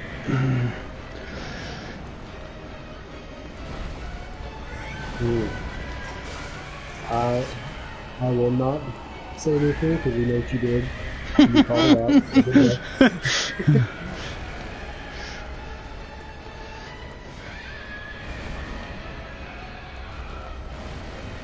You're doing good. You know that this is a part where he gets to be a bit more aggressive. Yep, noticed. Just watch out for the combos. And the dodging past him thing you do whenever he does a big lunge and stuff, that is your friend. That is where you get your damage.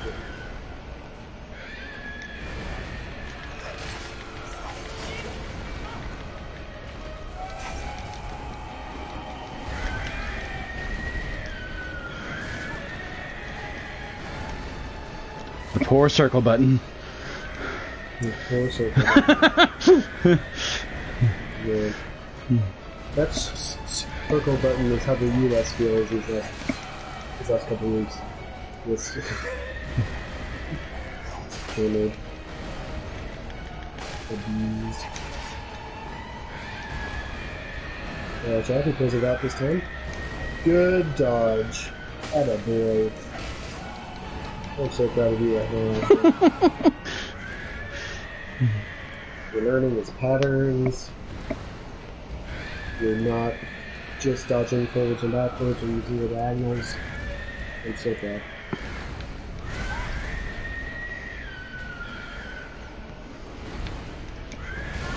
Ah, too soon, too soon.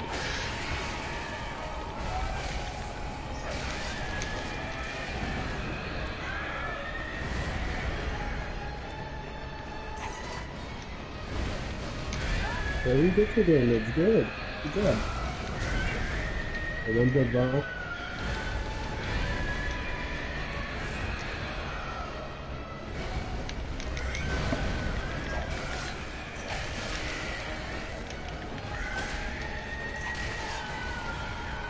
Good dodge.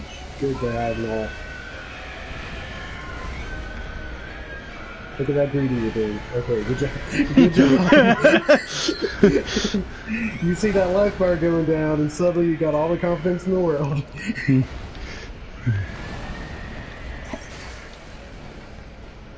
That's okay. It's okay. You can shoot that one off. Yes! Good. Yes! Atta boy. I could feel that one. I could feel that one. I really could. Good job. Slaughtered that prey. Yeah, I'm lighting that lamp. Because I have got to go back to Hunter's Dream. Oh yeah. Oh yeah. You're going to spend these echoes. Alright. And we're going to check the shop. Because you have just unlocked a couple new weapons. Ooh. I don't know if it's anything you want to use right now, but we'll see. Okay. Good job, man. Thank you. Only took me 2 hours. That's alright. It wasn't 2 hours of attempts. It was. That's true. a lot of grinding. And you spend these however you want to.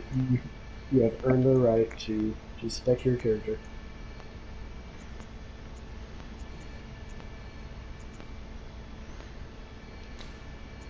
You get 2 out of it? Okay. Okay. I think that's that's all I'll get. Big. Good job. Alright. Now, yeah. In the shop. You're a little bit behind, but if you go, yeah, here we go. So there's all the things you could have gotten at the beginning of the day. There at the bottom is the Kirk Hammer. Now the Kirk Hammer scales with strength. So you probably won't use that this playthrough. However, the Kirk Hammer is awesome because in its untransformed state, it's a short sword. In its transformed state, it is a warhammer. Ooh. And warhammers do super big stagger damage to the enemies. Nice. So the Kirk Hammer is really good. Let's see, you got the Saw Spear, which is actually something you can find in Yarnum, so you don't want to buy that. Okay. Okay, so yeah, you got some stuff. I think I'm gonna stick with what I got, especially since the only one I was really kind of interested in was the Saw Spear. Do you remember how to get that? Or where to go to get that? You know, last time we played, you know where I took you in the sewers? Yes, where I got the Hunter's, the Hunter outfit? Or someplace else? So you know where you dropped down and got the insight stuff with all the rats? Yes. Oh, I remember the rats. Okay, so to get the Saw Spear, you will actually just drop down on the opposite side of Oh, yeah, that place. Okay. I know what you're talking about now. All right, sweet. Yeah. Yeah, so that's how you get that. If you okay, I'm gonna go grab that real quick. you can use the rest of your souls to buy blood vials if you want to. Okay. Oh yeah, I can I?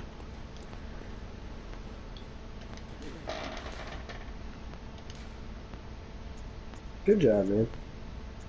So the big takeaway from that fight, and it's actually kind of ingenious how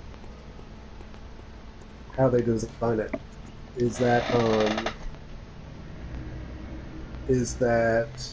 the cleric beast is a lot easier to avoid and deal damage to when what I was saying earlier, when you dodge on the diagonals and you kind of dodge past his attacks instead of away from them. Mm-hmm. I kept trying to do that with his right hand, and then that kind of backfired on me a few times. That is going to be your best friend in the Father Cassian boss fight. Okay. Because with Father Gas, if you don't get in his business, you're not going to win that fight.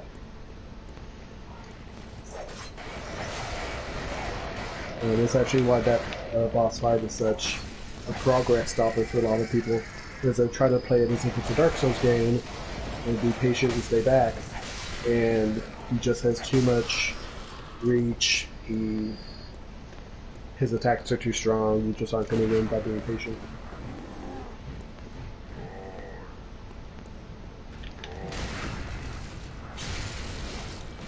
You walked up and shot that man in the face. Huh? With disrespect. Mm-hmm. It's like, yeah, boy. Kill the cleric beast. What you got? That's basically what I was getting at. Yeah. Just a troll dressed like Jacob and Harley from A Christmas Carol. Wow. Yes. Oh, yeah. Yes, I did kill it, Josh. He did. He did so well. Al, you were the most supportive person I've ever played video games with. Well, thank you. As long as I'm not also playing. Because I'm not a very supportive person when we're playing Overwatch. You are in some moments, but you're very rarely supportive of any randos that we have on the team. But you're always very supportive of us. Yeah, well, thank you. I appreciate it. Yeah, apparently I'm not supportive. I've never seen him do that attack. Oh, yeah, that's a big combo. Yeah, I just don't play Overwatch anymore. It just got to a point where it was really bad for my mental health. I was not happy when I played that game. And as we've discussed on this stream before, you know, video games are supposed to be fun.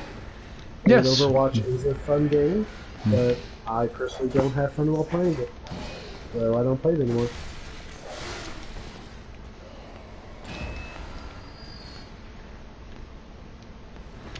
The last few times I've played it have been pretty rough, I will say that.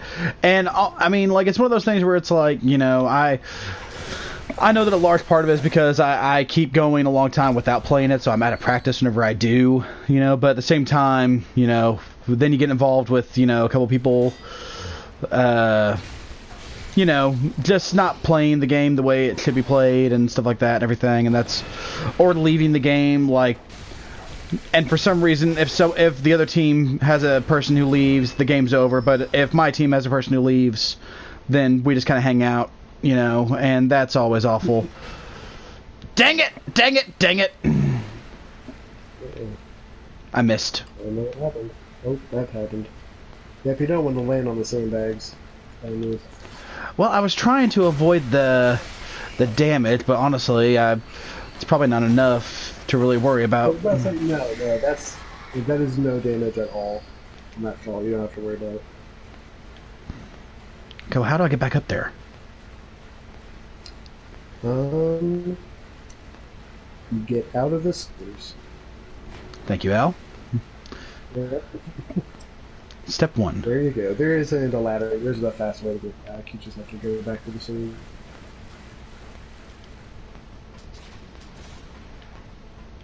Where am I? There you go. You can climb the ladder. You should know where this place is. You had quite the adventure here. Well, I did, but oh, okay, gotcha. It's right over here. Okay. There you go. Not a bit. Son of a... There it is. Ah! Shut up! Oh, here's this guy to say hello. Good stuff. Hello. Hello, Manjaro Weapons. Did you come to kill me, werewolf? Barely anything. Do not quote Saw Gerrera on this feed. I refuse. I refuse to accept that. Well, that came up in conversation the other day, actually. I was talking to my roommate Harry, and we got on the topic of lines by characters that you don't like, but if a line was said by somebody else, it'd be a pretty cool line. Okay, that's... I think that line falls into, like, if that line was said by almost... Can you imagine if Darth Vader said that line to Ben Kenobi? Dude, that would have been pretty cool. Yeah. I think that would have been the coolest thing ever. But your weapon's at risk. It's a crazy dude who makes a squid monster on people he doesn't like. So you know. Borgullet, he will know the truth. It's okay. I would absolutely watch Borgullet, a Star Wars story. I would. Where's his weapon at, Al? I think it's actually on the other side. Al? Which is actually the side you were... Yes, so, like... So I don't know why you started to jump down this side. Wait, no, this was not the side I went on the first time. Yeah. This side you're on now is not the side you went on the first time. That is correct. Then why did I not get the weapon in the first place? Because you never actually landed on the platform. You kept falling into the tunnel in the middle. You kept falling into the tunnel in the middle? Okay, where? Okay, which... Is it in that one, or that one? Let me see. It's hard to see over there. I believe it's in either the center one or the far left one. I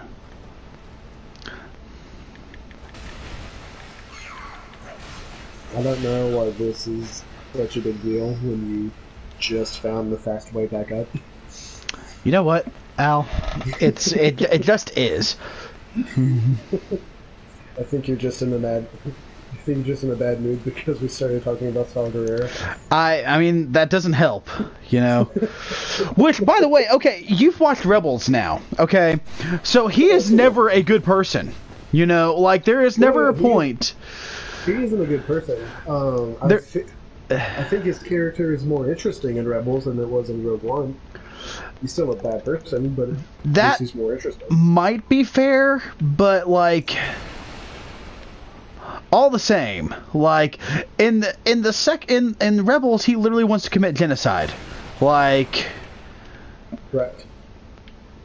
Absolutely.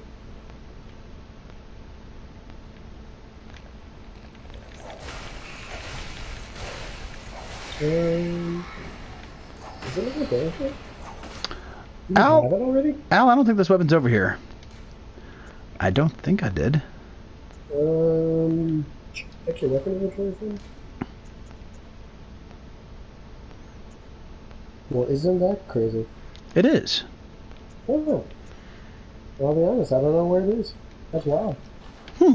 I would have put actual cash for the fact that it was down here. That's wild. Oh, okay, that's my bad. Messing me up, man. I'm sorry.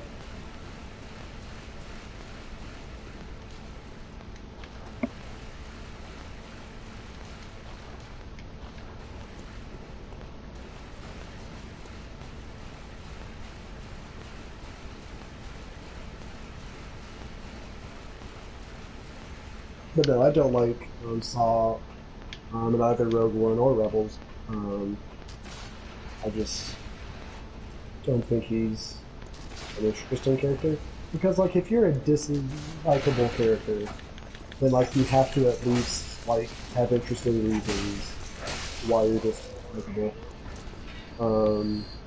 And Saw, in my opinion, does not. Saw, I still don't really know what Saw's deal is. I'm being completely honest. Like, he's just... Are you kidding me? He's like, angry old person. He's a crazy what? I'm sorry. Angry old person. He is a crazy old person. Right. Yeah, that's it. How are you feeling, Jacob? I'm annoyed. Not because of you. You've done great. You've been great. Oh, thank you. I mean, we can't just go straight to the next boss fight if you want.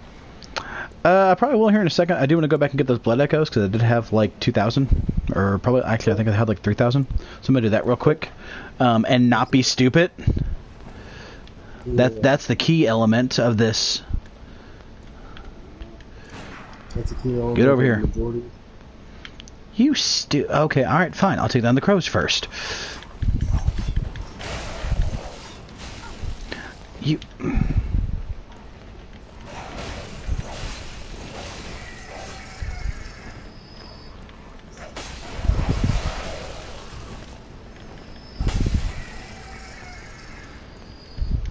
Lord, I hate the crows.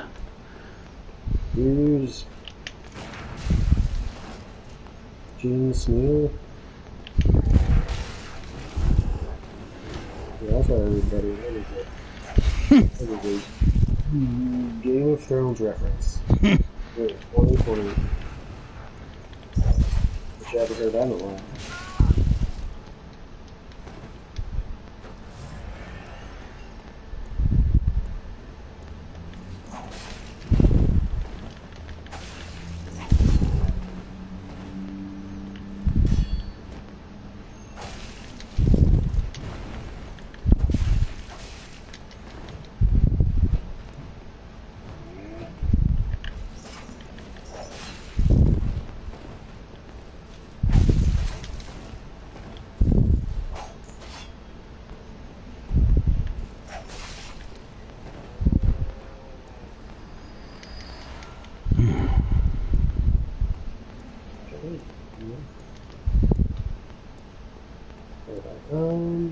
I am actually out of the talking stage right now. Oh, well, that's sad. It is sad. I will think of more for the next time you stream. Please do. Also, where did this guy come from? Oh, hello. See?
You know, doing the dang thing, as I do. You doing it. You doing it.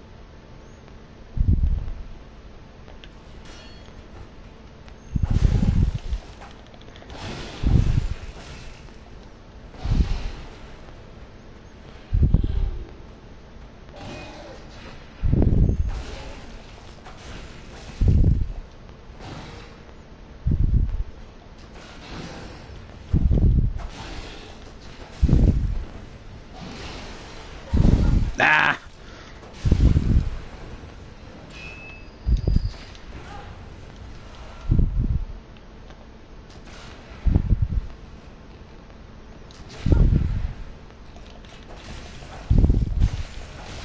These rifle guys just have your number. They do. And I didn't give it to them. I don't know how they got it. You know, like There's a problem, man. You gotta be more secure. exactly.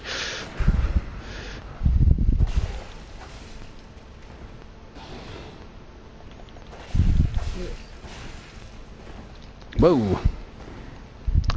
That is not where my analog stick was pointed. Thank you very much.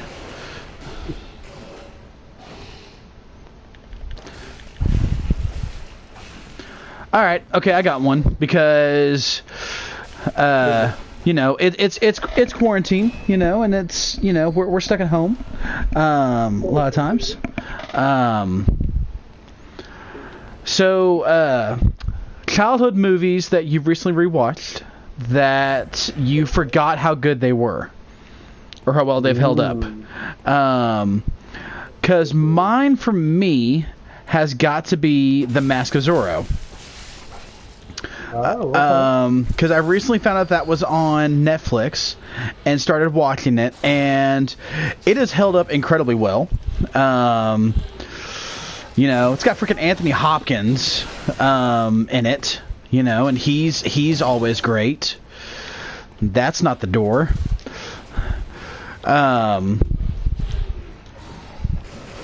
yeah, you know, Antonio Banderas, you know, plays the new Zorro. It basically plays out like a early like superhero film where it's like it has to have a tragic origin, you know. You know, it's basically Batman Beyond. You know, when we really get right down to it. Okay. I like that.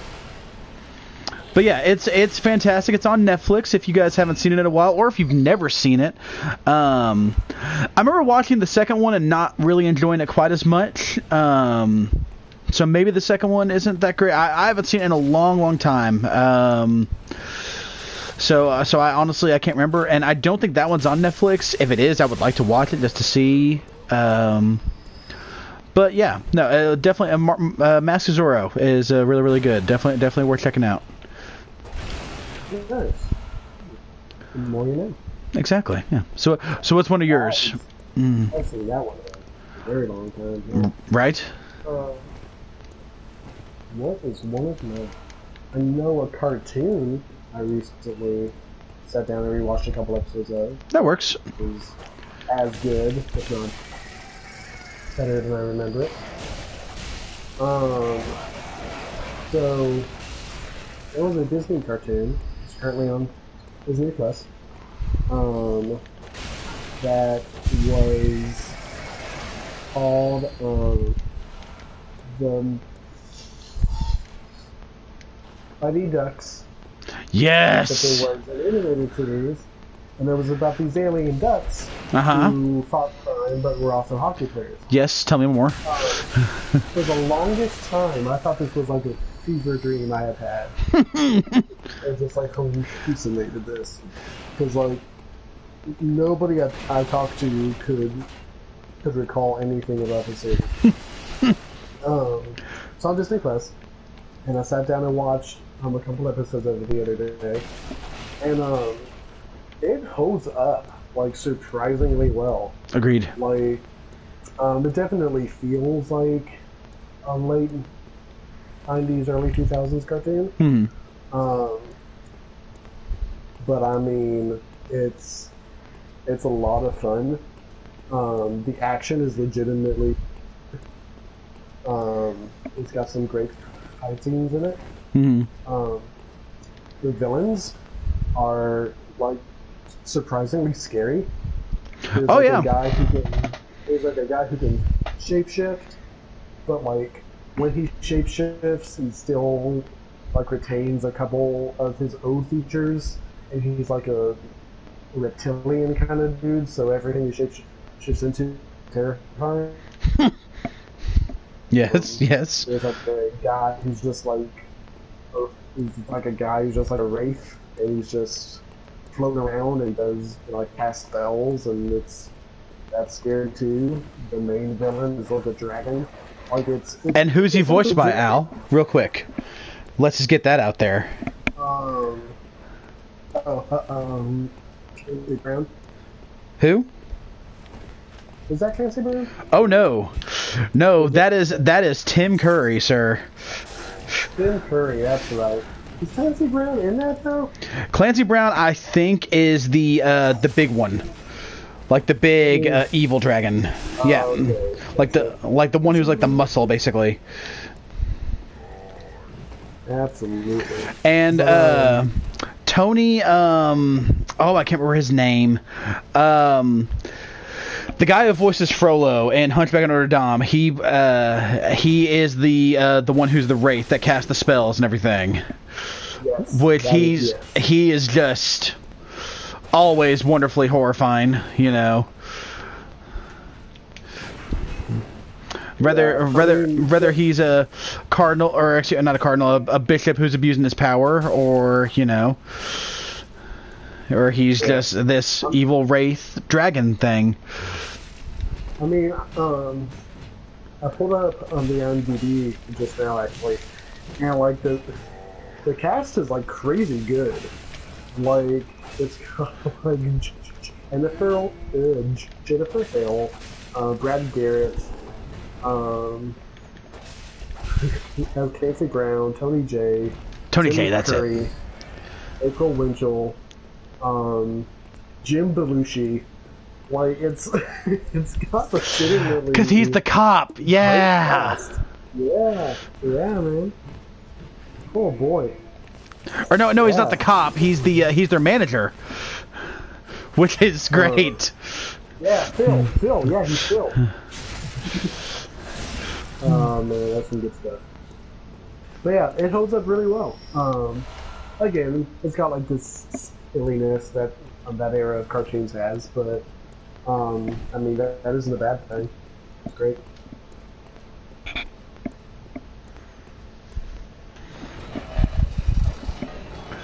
I love that we were talking about a show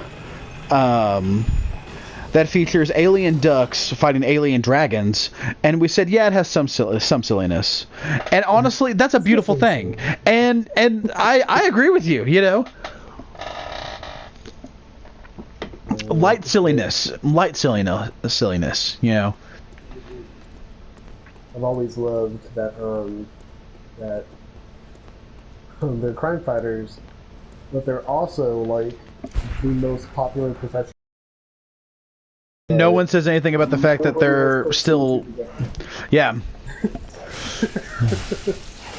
Just like weird crime fighting anthropomorphic ducks have shown up around the city. Also, similar creatures. I've won 3 back-to-back championships. It's just kind of weird. Anyway, back to April with the weather. Really good. I will say, I don't know if this is your goal you're going towards right now, but before you fight the boss, I would head back to Hunter's Dream and repair your cane. Oh, honestly, I forgot it was damaged. Kind of shoddy right now.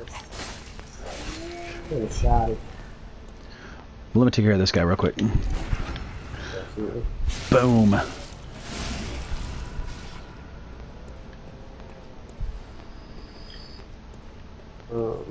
Yeah, man. It's a great... Just in general, I feel like our age group was around for just some legitimately great cartoon series. I mean, like... had like that kind of stuff when we were a bit younger, and then as we got older, we had like the Teen Titans cartoons. We had like Justice League. Yep. We had the Justice League cartoons. Had Batman and Beyond. Okay, I'm curious. All right, do you separate Justice League and Justice League Unlimited? Do you think one's better than the other, or are they all the same series for you? I take them in as a unit. Same.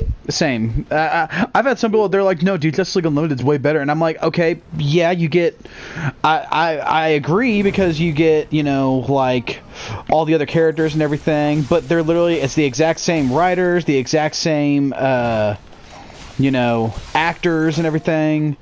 It's basically the exact same show. That's why it's... real quick, Al, by the way, whenever I get a blood vial and it's yellow, like on the side, and I already have 20, does that go somewhere that I can pull from? Is there like a storage or something? Yes, that goes to your storage in Hunter's Dream. Sweet. And the reason why that works that way is so that way if you die, and when you die you have like 18 blood vials on your person, when you respawn, it'll just pull from the storage so that you have a maximum again when you respawn. Oh, that's awesome. Yeah. That's really cool. Yeah. Okay. Very cool. So it is worth. Okay, so it is worth still farming blood vials and everything while you can. Gotcha. Oh yeah, for sure. Josh says they're the same, and I fully agree. Yeah. Those shows, Darn it. this show specifically are really cool at like it felt like everything was very well connected as well. Like the example I'm thinking of in particular was there's a Justice League episode, the Justice League Limited episode, I forget, that takes place in the future, and it's about Batman and Beyond. Oh yes, epilogue. Yeah. It's in black and white and everything. Yep. And it was very cool. And then you go over to a show that was actually one of my personal favorites growing up, Static Shock. And there's an episode of Static Shock where he goes to the future and he meets Terry as Batman. He meets the future version of himself. Like, everything just like, they were very good on their own, and like, every so often you got the cool experience of them like overlapping and visiting each other's shows and stuff like that. That was always really cool. You've got to be kidding me. There we go. Just short. Boom. Nice. Attaboy. I thought I had one. But yeah, man. Like I'm sure like every generation or every age demographic feels kind of the same way about their shows. I'm sure it's like a biased thing. But like I think back to when I was a kid and there was so much good cartoon TV to watch. Like at all times. Like that's when the Pokemon series was really good. Yep. That's when that's just before the Yu-Gi-Oh series started to be trash. We had a couple of great Spider-Man series, like X-Men Evolution. Like just so many. X-Men Evolution's great. Got Jackie Chan Adventures. Good lord. You know what's interesting? I never got into that or Shaolin Showdown as much as you did, and yeah, you said you love both of them, and I never really got into them. And it's not I have nothing against them. I never really watched them that much. And honestly, I'd even forgotten Shaolin Show. I don't know anything about Shaolin Showdown. I know it's a show. That's it. You know, like, and I know you love it. Yeah. Yeah, man. I mean, just like, oh man. I don't know. I love that era of shows. It's just really good. Yeah. I guess so. I love the it's a trip at the time. I guess it's kind of a trip now. I don't know. But when Jackie Chan Adventures and Shaolin Showdown shared the thing of just like you're hunting down these artifacts, and if you get these artifacts, they will grant you superpowers, and just like the simplicity of that, just so cool. He's like, okay, hell yeah, I want to hunt down a pair of chopsticks that turns you into the size of a grain of rice. Like that, it sounds awesome. So great. You're just like, oh, there's like a pair of tiger claws you can strap on your hands that allow you to teleport. Oh yeah, that's amazing. Can I tell you something real quick? Can I tell you something kind of weird about Jackie Chan Adventures for me? Like, just me personally? Sure. Okay. So, you remember how, like, the white-haired dude in the green suit was, like, secretly like a dragon? Yes. And everything? Okay, which was awesome. Okay. So I grew up loving Jackie Chan, and I do remember watching that show some. Not like I said, not as much as the others, but one of my favorite movies growing up was Rush Hour. Okay, so I thought they were connected. So I literally spent the entire time thinking that the guy in the green suit was Tom Wilkinson's character from Rush Hour. Yeah, I do too. I wish that Tom Wilkinson actually was a dragon. You know, like. It would be pretty cool. But yeah, so yeah, growing up, I thought they were connected. You know, and yeah. That's terrific. Oh man. Whew. Yeah. Josh, if you're still watching, or Admin Wise Stage on the Fandom correspondence, if you're still watching, I think he and Jenny both are. You are obscenely owed. What kind of cartoons did you love as a child? Wow! Wow! I mean, he does call himself the resident old guy of our group, you know. Yeah. But yeah. Both Josh and Jimmy, what kind of shows did you love growing up? I know Josh is gonna say TMNT because TMNT was great. It was, yeah. That was definitely a big one for him. I know one other, but I'm assuming he'll say it. Let's see. If he it's 7:17. He might be on it. He might be driving. He might be on his way home. Gotcha. Okay. That's all good. That can be, hey, if people are into the idea, that could be the topic of the podcast. It could. It could if the editor-in-chief of Fandom Correspondence ever actually gets that podcast going. You know. Hey. We recorded a couple, we promise. We have. The quality's not good because I screwed things up, but you know, they're there. They might be like bloopers or deleted scenes that we watch later. Oh crap! I'm already there. We're here, baby. Oh man. Well, I've got. I mean, and I've got 20 vials. All right, let's see what the notes say. Despicable Odeon. Great, thanks. All right, let's watch a cutscene. This guy, you don't have a lot of ammo, but Father Gas is actually one of the easier bosses to parry. Just as a heads up, if you want to get a couple of attempts in.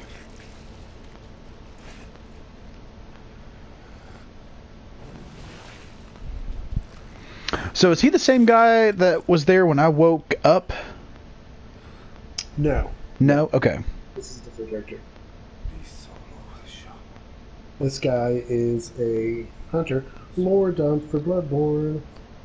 This guy is one of the hunters for the Holy Church, which is why he wears like the priest robes. Who, again, if you go back to one of the first ones we streamed with, he stayed out in the hunt just a little bit too long, and now he's kind of lost his mind. Gotcha. Noticing. He's a very cool character. He's a terrific boss fight, actually. After you learn his patterns a bit, he is probably one of my favorite boss fights in all the From Software games. And you are not doing bad damage to him. Thank you. Actually. Very good.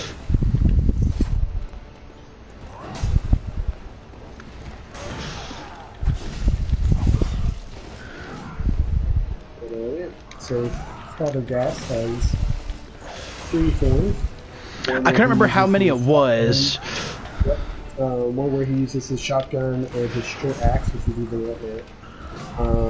The second form, he extends the axe into the two-handed form, which is really cool. And then his last form is where he goes full beast mode, and that's where his attacks just get really crazy. And that's the point where you really want to like stay close to him and then his business, or else you won't get a hit on him. Yeah. Okay, he's in Form 2 now. Yeah, Jacob was very handily going through that first. Oh, good job. Now he does still use his shotgun in his form. Noticed. Really that took me a second. Yeah, the shotgun is really just for combo interruption. It doesn't do a whole lot of damage. So if you have to get hit by something, then the shotgun is the optimal thing to get hit at.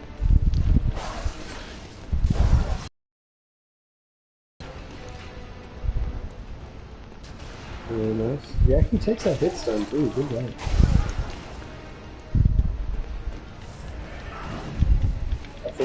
Wow, I forgot to make hit stun towards with the cane. It's really good. And now as a heads up, when he goes into his third form, he does not take hit stun. Thank you. So you have to take your hits when you can get them. So again, on this form, you want to stay kind of close. Like, I know it's scary, but jaws on your diagonals and you stay close to him and you'll get the it. Gosh!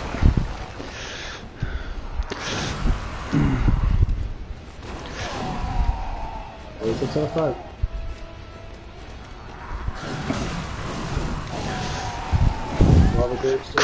Crap! Damn it! Okay, anyways, X-Men Evolution. What'd you say? On your first attempt, you got to the third state. That's really good. Thank you. Those are really good attempts. X-Men Evolution was my jam. That's from Jenny. From Josh, my favorite cartoon as a youngin' were Batman the Animated Series, TMNT, He-Man, G.I. Joe, and X-Men. Then And G.I. Joe, absolutely. see, G.I. Joe was the one I figured he'd mention. Then Gargoyles, DuckTales, Darkwing Duck, and Tailspin. Man, I mean, Gargoyles. I forgot about Gargoyles. dude, Oh, yeah. great. All of those were great choices. Yeah, absolutely. Man. Those are some good shows. It also had Avatar and Justice League, and plus every iteration of Spider-Man is great. Do you guys, okay, I don't remember we have them on DVD, but the MTV Spider-Man show, do you remember that, Al? I do. I was actually just about to ask you guys what you thought of that one. I don't remember a whole lot about it. I remember it was just PG-13 enough while I was like 8 that I wasn't allowed to watch all of them. You know, like it was right there at the cutoff, you know. Because I remember there's one scene where like Electro electrocutes someone while they're in the bathtub or something, and I remember Mom wasn't a big fan of that.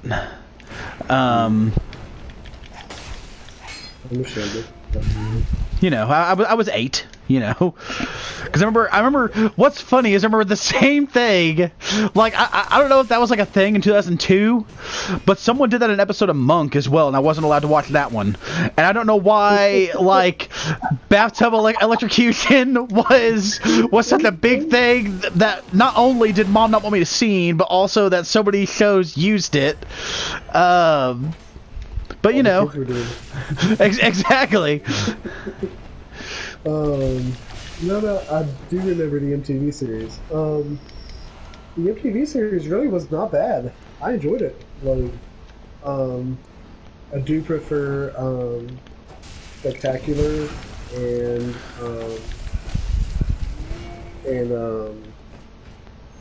don't recall the name. It was this series in the '90s where he's in space.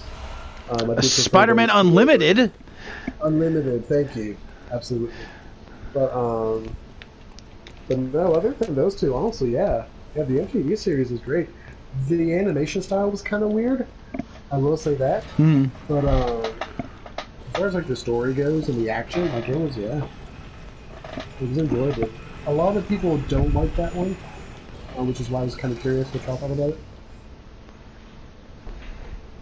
Like I said, I barely remember it. We've got, I don't know if it's a complete series, but I know we've got 3 DVDs with most of it on there. If it's not the entire series, it wasn't. I think it was only a season, wasn't it?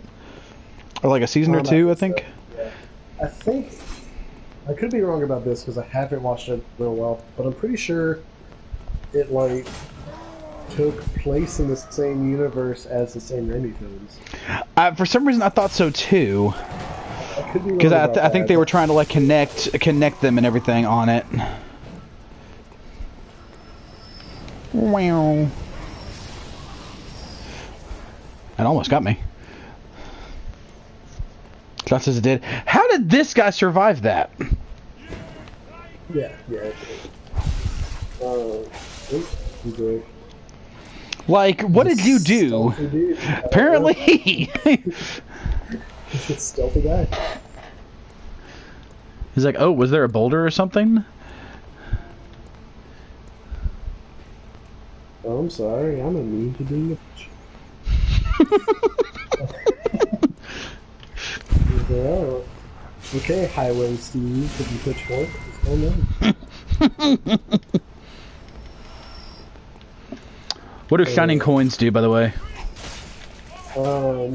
Those are actually very interesting. Those are a carry over from the first Dark Souls game. If you use one, then it increases your increases the drop rate of items. Gotcha. So those are really good at like the grinding and stuff. And like you go to like an easy area, those are good to pop, get a bunch of good vowels or things like that.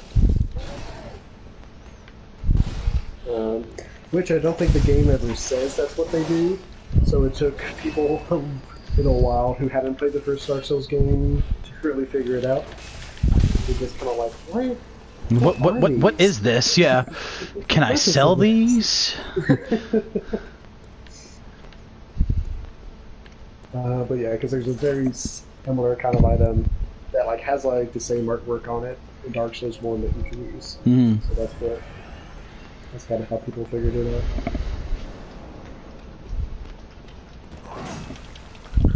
Alrighty, let's go. 1-2, baby. Whew. Ah. There we go.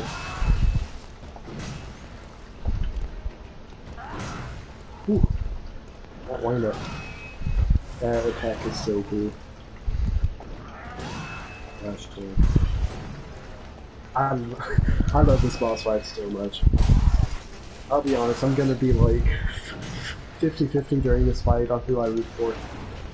I can respect that. Father Gas is just so cool.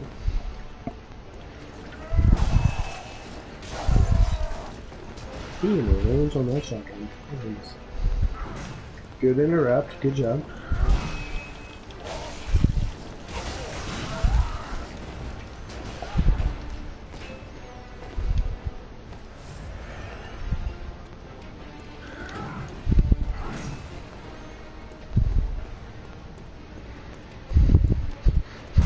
Al, you know what I'm going for?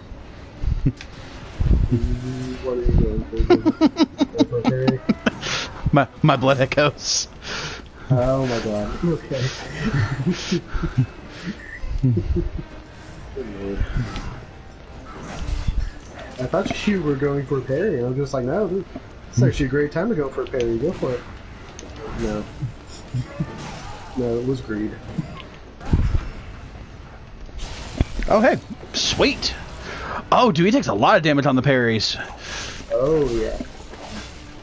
That's the way to kill him fast. It's parries. And he's able to be parried every form. Really? So even in the third one? I don't know if I want to try it on the third one. I was about to say. It's scary to do, but I've done it a couple times. Feels really good. It feels really good for the last hit on him to be a parry into this one. This feels right.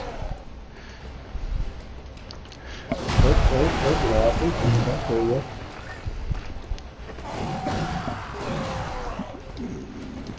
God!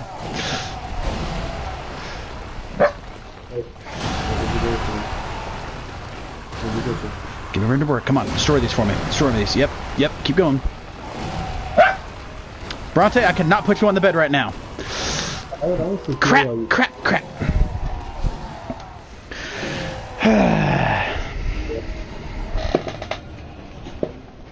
Okay, Bronte, yes, now you can get up on the bed now.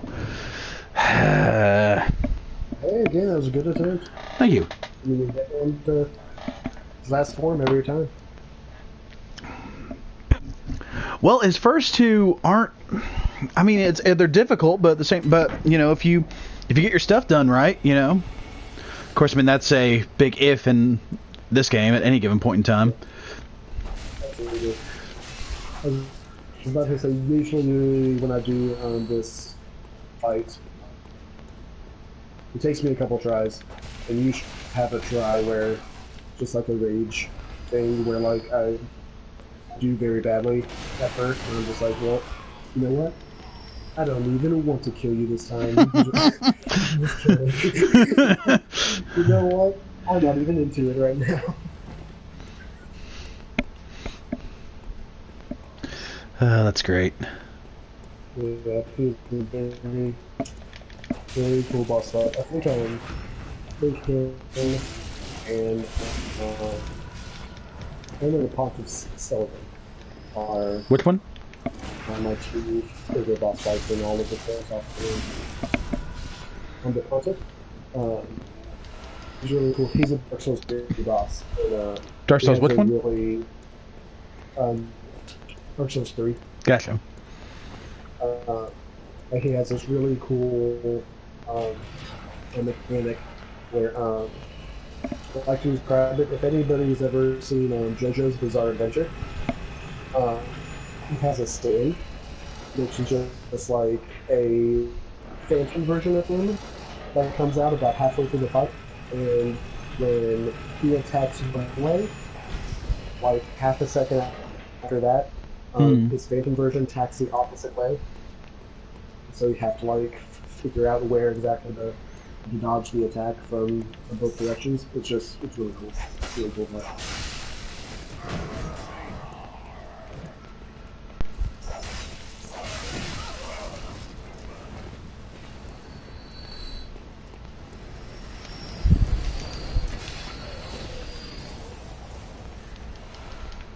That was way closer than it needed to be. Ooh. Good lord.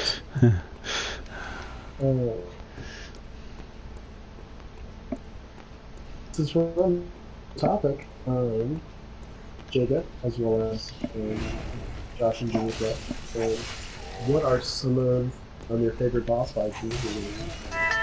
Favorite boss fights? Let's see. I mean, it is a cheesy one because it's literally one of my favorite games ever, well, not really cheesy, but kind of a predictable one for me. But I have yet to fight Ganondorf, and it wasn't entertaining. I mean, Wind Waker was the first one I ever did, but I also love the one from Twilight Princess. And I think I really like the one from Twilight Princess because it's basically just like it's a sequel to the one in Ocarina of Time, basically. You know, because you have to take them on in 3 different forms and everything. I really think that's kind of a cool thing. Josh said the boss from Metal Gear Solid 3. That's a fantastic. That is one of the best. And sticking with that he hurled my ass. Sticking with that as a thought. I've always loved the boss fight with the end in Metal Gear Solid 3, where you have to like figure out like where he's at. You have to snipe him. It's like I know you can tease that, like you can kill him like way earlier or whatever. Or you can just wait for him to die. I've never really enjoyed that. I've always because it's such a cool fight. Like you're literally having a sniper battle. With this guy. That's just a really really cool concept to me. Those are the two that always stuck out to me in that one. Yeah.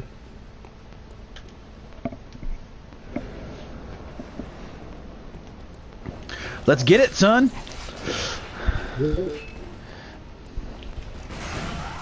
On the add-on, I think I would also say in Gen 3 of the Pokemon game, your fight with Chicken Steven is a really good fight. The fight with who? I'm sorry? He's my father. Idiot Steven. I cannot understand who you're saying. Steven, the champion at the end of the Elite Four. Oh, okay, at the end. Okay, gotcha. Yeah. Gotcha. Okay, I know what you're talking about now. It's a crazy good fight, just because like at that point in all the games he had like the strongest team you've ever seen. Like, which is a great fight. Because he'll psychic at you and you start to doubt your belief in God. Whoa. It's wild. Yeah.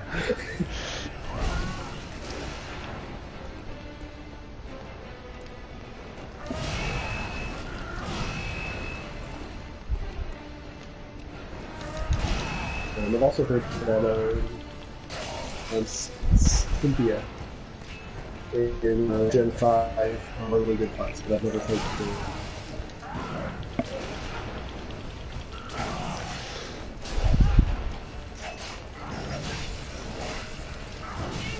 Nah. Making a lot of mistakes on this one now. My bad. What's good? You're trying to impress me. You're trying to win.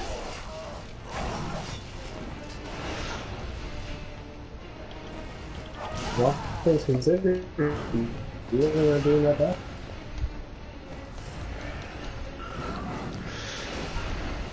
What a move! Oh my goodness, that would have been the hypest shit I've ever seen with that approach.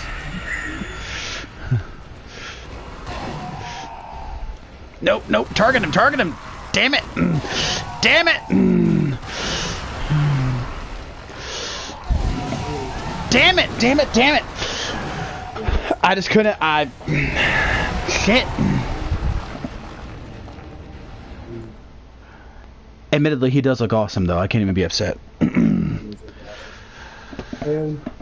I will say, just as a tip, that last part where you would get, like, unlocked, essentially. Mm-hmm. I know. It sounds like a broken record every time I say it. Roll into him. But yeah, to dodge in the cardinal directions is not usually your friend.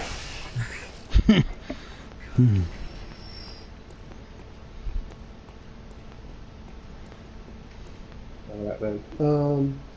I probably have one more attempt because I need to eat some supper. I feel you. So let's take this one to Google. That sounds about right anyways for me myself.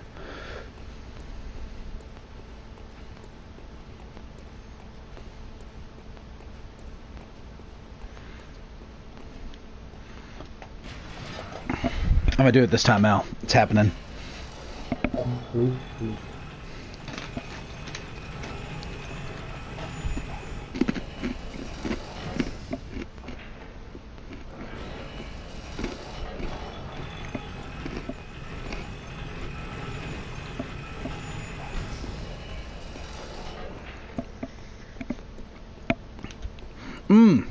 Another boss fight that stuck out to me, because I really screwed it up. Alright, so Kingdom Hearts 1. Okay. You're familiar, correct? Yep. Yep, okay. That is a good concept of Battle Weapon. What'd you say? That is the one Kingdom Hearts up there. Gotcha. So the second time you take on Riku, when you're in Hollow Bastion, okay, that happens right after you have lost your Keyblade, okay? So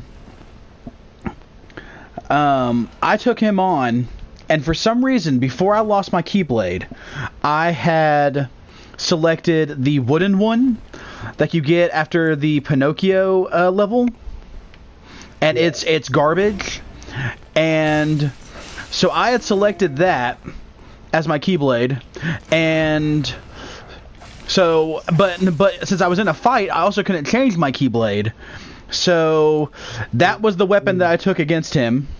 And it was one of the more difficult parts of that entire game for me. Yes, I will tell everyone who beat him the first time while he had Olympia, which was, one of the stronger Keyblades in the game. Yes, Wise Sage, beat it while he had one of, the second strongest Keyblade in the game, unless you're getting, the Ultima and doing all that and everything. But yeah, I will gladly tell everyone that.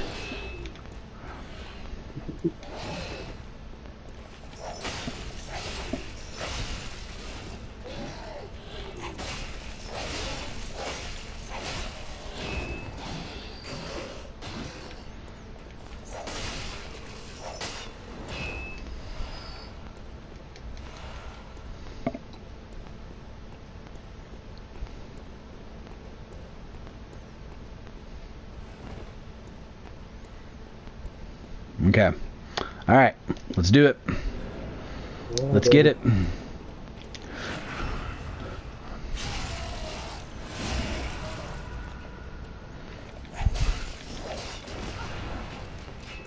Nice. That's a good way to start.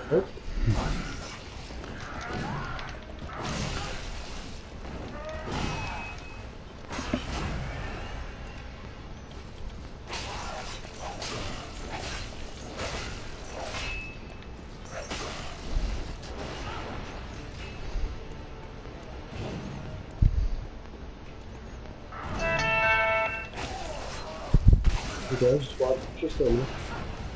What'd you say? Just watch your stamina. Yep.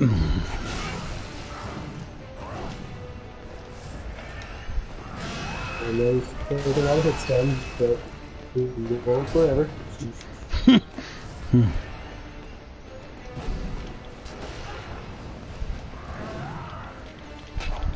Ah!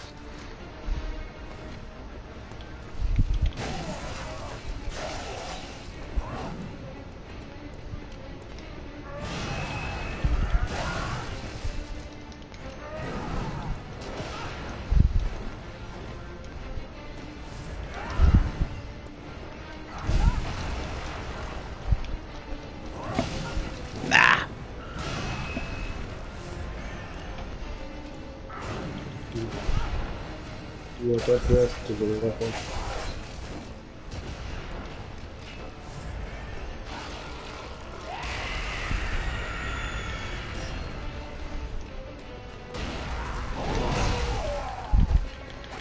Alright, let's do it, baby.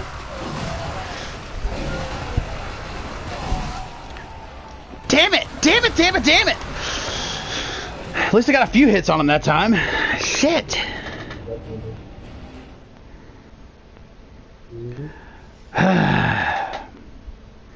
Well, after 3 hours, or almost 3 hours, I think that is a solid time to call it on that one. I'm gonna go get some food myself, I believe. But thank you. What'd you say? I bet when we play this game next, we're going to. I will say the next time we play this, you will Father Gas in 3 tries, if not sooner. 3 tries, if not sooner. Okay. Gotcha. Well, I appreciate that. 3 tries, if not sooner. I'm okay with that. All right. Well, thank you all so very, very much for watching. Thank you all for tuning in. Hope everyone has a wonderful evening and is safe over these next coming weeks and everything. We're going to try and keep pretty steady streams. I'm not working right now, so except for doing writing and stuff like that and everything. So we're going to try and keep a pretty steady stream going on. Steady stream of streams. Okay. Anyways, we're going to try to keep that going in the coming weeks and everything. So yeah, thank you all so very, very much for watching. We'll be hitting y'all up soon. And do not forget, if you enjoyed this watching this stream, or if you enjoy any of the From Software games, please go check out Why I Love From Software, which was written by our own Mr. Red Lanyard, Al Manninley. It is a very, very good article. Definitely worth checking out. And tomorrow I'll be having one up talking about different some games you can stream, or some games you can play for free on different systems. Different shows you can watch right now. Basically trying to do stuff that give you all some recommendations of stuff you can do while we're all trying to stay indoors and just kind of hanging out basically. So look forward to that tomorrow. But yes, I love you all. We'll be seeing y'all soon. Have a good night, guys. Have a good one.